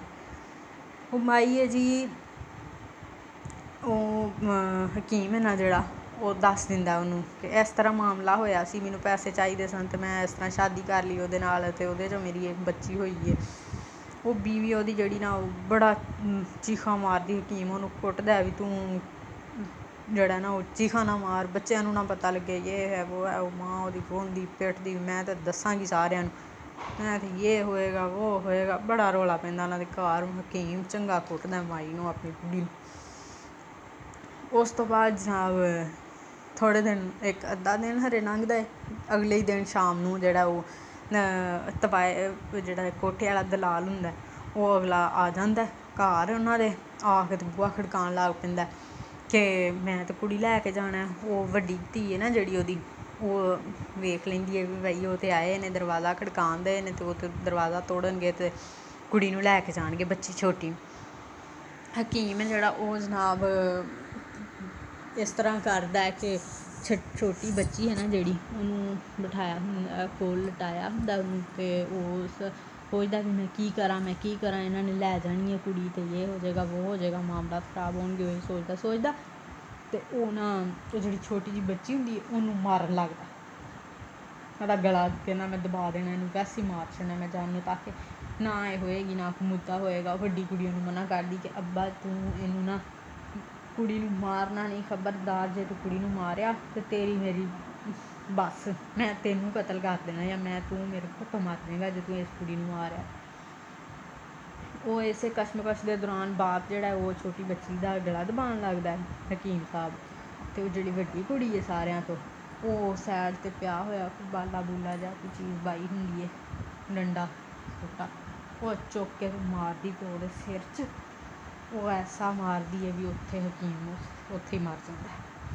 ਕੁੜੀ ਨੂੰ ਚੁੱਕ ਕੇ ਮੁੜ ਕੇ ਉਹ ਸਾਈਡ 'ਤੇ ਕਰ ਲੈਂਦੇ, ਅਤੇ ਉਹ ਦਲਾਲ ਜਿੰਨੀ ਦੇਰ ਨੂੰ ਦਰਵਾਜ਼ਾ ਤੋੜ ਕੇ ਅਤੇ ਉਹਨਾਂ ਦੇ ਘਰ 'ਚ ਦਾਖਲ ਹੁੰਦਾ, ਉਨੀ ਦੇਰ ਤੱਕ ਕੁੜੀ ਉਹਨਾਂ ਨੇ ਸਾਈਡ 'ਤੇ ਕਰ ਲਈ ਹੁੰਦੀ ਹੈ ਤਾਂ ਕਿ ਉਹਨਾਂ ਨੂੰ ਲੱਭੇ ਹੀ ਨਾ। ਉਹ ਸਾਰੇ ਆਸੇ ਪਾਸੇ ਉਹਦੇ ਜਿਹੜੇ ਬੰਦੇ ਹੁੰਦੇ ਨੇ ਵੇਖ ਲੈਂਦੇ, ਪੂਰੇ ਘਰ 'ਚ ਵੀ ਕਿਤੇ ਨਹੀਂ ਹੈਗੀ ਕੁੜੀ। ਹਕੀਮ ਦੀ ਉੱਥੇ ਲਾਸ਼ ਪਈ ਹੁੰਦੀ ਹੈ, ਬਸ ਉਹਨੂੰ ਵੇਖ ਵੂਖ ਕੇ ਤੇ ਉਹ ਚਲੇ ਜਾਂਦੇ ਨੇ। ਹਕੀਮ ਜਿਹੜਾ ਉਹ ਹੋ ਗਿਆ ਬਹੁਤ, ਮਰ ਗਿਆ, ਕਤਲ ਹੋ ਗਿਆ, ਕੁੜੀ ਨੇ ਵੱਡੀ ਨੇ ਕਤਲ ਕਰ ਦਿੱਤਾ ਉਹਨੂੰ। ਅਤੇ ਜਨਾਬ ਇਸ ਤਰ੍ਹਾਂ ਮਾਮਲਾ ਜਿਹੜਾ ਉਹ ਖ਼ਤਮ ਹੋ ਗਿਆ। ਫਿਰ ਵਕਤ ਹਾਲਾਤ ਇਸ ਤਰ੍ਹਾਂ ਬਦਲਦੇ ਕਰਦੇ ਉਹਨੂੰ ਵਿਚਾਰੀ ਨੂੰ ਪਰਚਾ ਹੋ ਜਾਂਦਾ, ਵੱਡੀ ਕੁੜੀ, ਅਤੇ ਉਹਨੂੰ ਫਾਂਸੀ ਦੀ ਸਜ਼ਾ ਹੋ ਜਾਂਦੀ ਹੈ। ਠੀਕ ਹੋ ਗਿਆ। ਉਸ ਤੋਂ ਬਾਅਦ ਉਹ ਜਿਹੜਾ ਉਹਦੇ ਘਰ ਵਾਲੇ ਨੇ ਜਿਹੜੇ, ਉਹ ਉਹਦੀਆਂ ਪਿੱਛੇ 4 ਭੈਣਾਂ ਬਚਦੀਆਂ ਨੇ। ਉਹ ਜਿੱਦਾਂ ਜਿਹੜੀ ਕੁੜੀ ਦੀ ਹਮਸਾਇਆਂ ਦੇ ਮੁੰਡੇ ਨਾਲ ਸੀ ਦੋਸਤੀ ਵਗੈਰਾ, ਉਹ ਉਹਨਾਂ ਨੂੰ ਪਸੰਦ ਕਰਨ ਲੱਗ ਪੈਂਦੀ ਹੈ, ਉਹਦੇ ਨਾਲ ਸ਼ਾਦੀ ਹੋ ਜਾਂਦੀ ਹੈ। ਉਹ ਵੀ ਮਾਵਾਂ ਧੀਆਂ ਰਲ ਕੇ ਆਪ ਹੀ ਕਰਾ ਕੇ ਦਿੰਦੀਆਂ ਨੇ। ਅਤੇ ਬਾਪ ਦੇ ਕਤਲ ਤੋਂ ਬਾਅਦ ਉਹ ਜੇਲ੍ਹ 'ਚ ਆ ਗਈ, ਉਹਨੂੰ ਫਾਂਸੀ ਹੋ ਗਈ। ਅਤੇ ਬਸ ਉੱਥੇ ਉਹ ਗੱਲ ਬੜਾ ਮਤਲਬ ਕਰਦੀ ਹੈ ਜਾ ਕੇ ਬਈ ਮੈਂ ਕਤਲ ਕੀਤਾ, ਮਾਰਿਆ, ਅਤੇ ਮੇਰੇ ਵਾਸਤੇ ਜੁਰਮ ਬਣ ਗਿਆ ਕਿ ਮੈਂ ਫਾਂਸੀ ਦੇਣ ਦਈ ਹਾਂ। ਮੇਰੀਆਂ ਸਾਰੀਆਂ ਗੱਲਾਂ ਇੱਦਾਂ ਹੀ ਨੇ ਕਿ ਲੇਕਿਨ ਪੈਦਾ ਕਰਨਾ ਜੁਰਮ ਕਿਉਂ ਨਹੀਂ ਹੈਗਾ, ਮਾਰ ਦੇਣਾ ਹੀ ਕਿਉਂ ਜੁਰਮ ਹੈ, ਪੈਦਾ ਕਰਨਾ ਕਿਉਂ ਜੁਰਮ ਨਹੀਂ? ਕਿ ਅਗਰ ਤੁਹਾਡੇ ਵਸਾਇਲ ਨਹੀਂ ਹੈਗੇ ਤਾਂ ਤੁਸੀਂ ਇੰਨੇ ਬੱਚੇ ਪੈਦਾ ਹੀ ਨਾ ਕਰੋ। ਤੁਹਾਨੂੰ ਕਿਹੜਾ ਕਿਸੇ ਨੇ ਤੁਹਾਡੀ ਵੇਲਣੇ 'ਚ ਬਾਂਹ ਆਈ ਹੈ ਕਿ ਤੁਸੀਂ ਲਾਜ਼ਮੀ ਬੱਚੇ ਪੈਦਾ ਕਰੀ ਜਾਣੇ। ਕੁਛ ਨਾ ਕੁਛ ਗਰਾਊਂਡ ਰਿਐਲਿਟੀਜ਼ ਨੂੰ ਵੀ ਵੇਖਣਾ ਚਾਹੀਦਾ। ਉਹ ਇਹਨਾਂ ਸਾਰੇ ਮਾਮਲਾਤ ਵਿੱਚ ਜਿਹੜਾ ਉਹਨੇ ਜਿਹਦੀ ਵਜ੍ਹਾ ਤੋਂ ਉਹਨੇ ਆਪਣੇ ਬਾਪ ਨੂੰ ਕਤਲ ਕਰ ਦਿੱਤਾ। ਬਾਕੀ ਜਿਹੜੀਆਂ ਪਿੱਛੇ ਇੱਕ ਜਿਹੜੀ ਸੀ ਉਹਦਾ ਤਾਂ ਸ਼ਾਦੀ ਹੋ ਗਈ, ਉਹ ਦੂਸਰੇ ਮਿਊਜ਼ਿਕ ਵਾਲਿਆਂ ਦੋਵਾਂ ਦੀ ਗੱਲ ਕੇ। ਬਾਕੀ ਪਿੱਛੇ 3 ਬੱਚੀਆਂ ਉਹਦੀਆਂ, ਮਾਈ ਬਚ ਗਈ, ਇੱਕ ਛੋਟੀ ਜਿਹੀ ਬੇਟੀ ਜਿਹੜੀ ਉਹ ਤਵਾਇਫ ਦੇ ਕੇ ਗਈ ਸੀ ਉਹ ਰਹਿ ਗਈ। ਉਹ ਜਨਾਬ ਆਪਣੇ ਗੁਜ਼ਰ ਬਸਰ ਵਾਸਤੇ ਆਪਣੇ ਘਰ ਦੇ ਸਾਹਮਣੇ ਕੋਈ ਢਾਬਾ ਵਗੈਰਾ ਖੋਲ੍ਹ ਲੈਂਦੀਆਂ ਨੇ। ਉਹ ਆਹਿਸਤਾ ਜੀ ਗਰੋ ਕਰਦਾ ਉਹ ਆਪ ਮਾਵਾਂ ਧੀਆਂ ਸਾਰੀਆਂ ਰਲ ਮਿਲ ਕੇ ਬੜਾ ਸੋਹਣਾ ਬਿਜ਼ਨਸ ਜਿਹੜਾ ਉਹ ਕੇਟਰਿੰਗ ਦਾ, ਅਤੇ ਆਪਣਾ ਇੱਕ ਹੋਟਲ ਚੰਗਾ ਭਲਾ ਬਣਾ ਲੈਂਦੀਆਂ। ਅਤੇ ਮਾਮਲਾ ਤਾਂ ਇਸ ਤਰ੍ਹਾਂ ਹੈ ਕਿ ਬੇਟੀਆਂ ਨੇ ਉਹ ਬੋਝ ਨਹੀਂ ਹੁੰਦੀਆਂ ਤੁਹਾਡੇ ਸਿਰ 'ਤੇ। ਅਗਰ ਅੱਜ ਕੱਲ੍ਹ ਦੇ ਦੌਰ 'ਚ ਤਾਂ ਵੈਸੇ ਹੀ ਜਿੰਨੀਆਂ ਬੇਟਾ ਹੋਏ ਬੇਟੀ ਹੋਏ ਕੋਈ ਫਰਕ ਨਹੀਂ, ਬੇਟੀ ਵੀ ਤੁਹਾਡੇ ਵਾਸਤੇ ਓਨਾ ਕੁਛ ਹੀ ਕਰ ਸਕਦੀ ਜਿੰਨਾ ਕੁਛ ਬੇਟਾ ਕਰ ਸਕਦਾ। ਅਤੇ ਇਸ ਵਜ੍ਹਾ ਤੋਂ ਮਤਲਬ ਕਿਸੇ ਸੂਰਤ ਇਹ ਚੀਜ਼ ਤਾਂ ਮੁਨਾਸਿਬ ਨਹੀਂ ਹੈਗੀ ਕਿ ਬੇਟੀਆਂ ਨੂੰ ਤੁਸੀਂ ਜਿਹੜਾ ਉਹ ਡੀਗਰੇਡ ਕਰੋ ਜਾਂ ਨਾ ਮੰਨੋ, ਅਤੇ ਬਸ ਇਹੀ ਲੋ ਲਗਾਈ ਰੱਖੋ ਵੀ ਜੀ ਸਾਨੂੰ ਪੁੱਤਰ ਹੀ ਚਾਹੀਦਾ।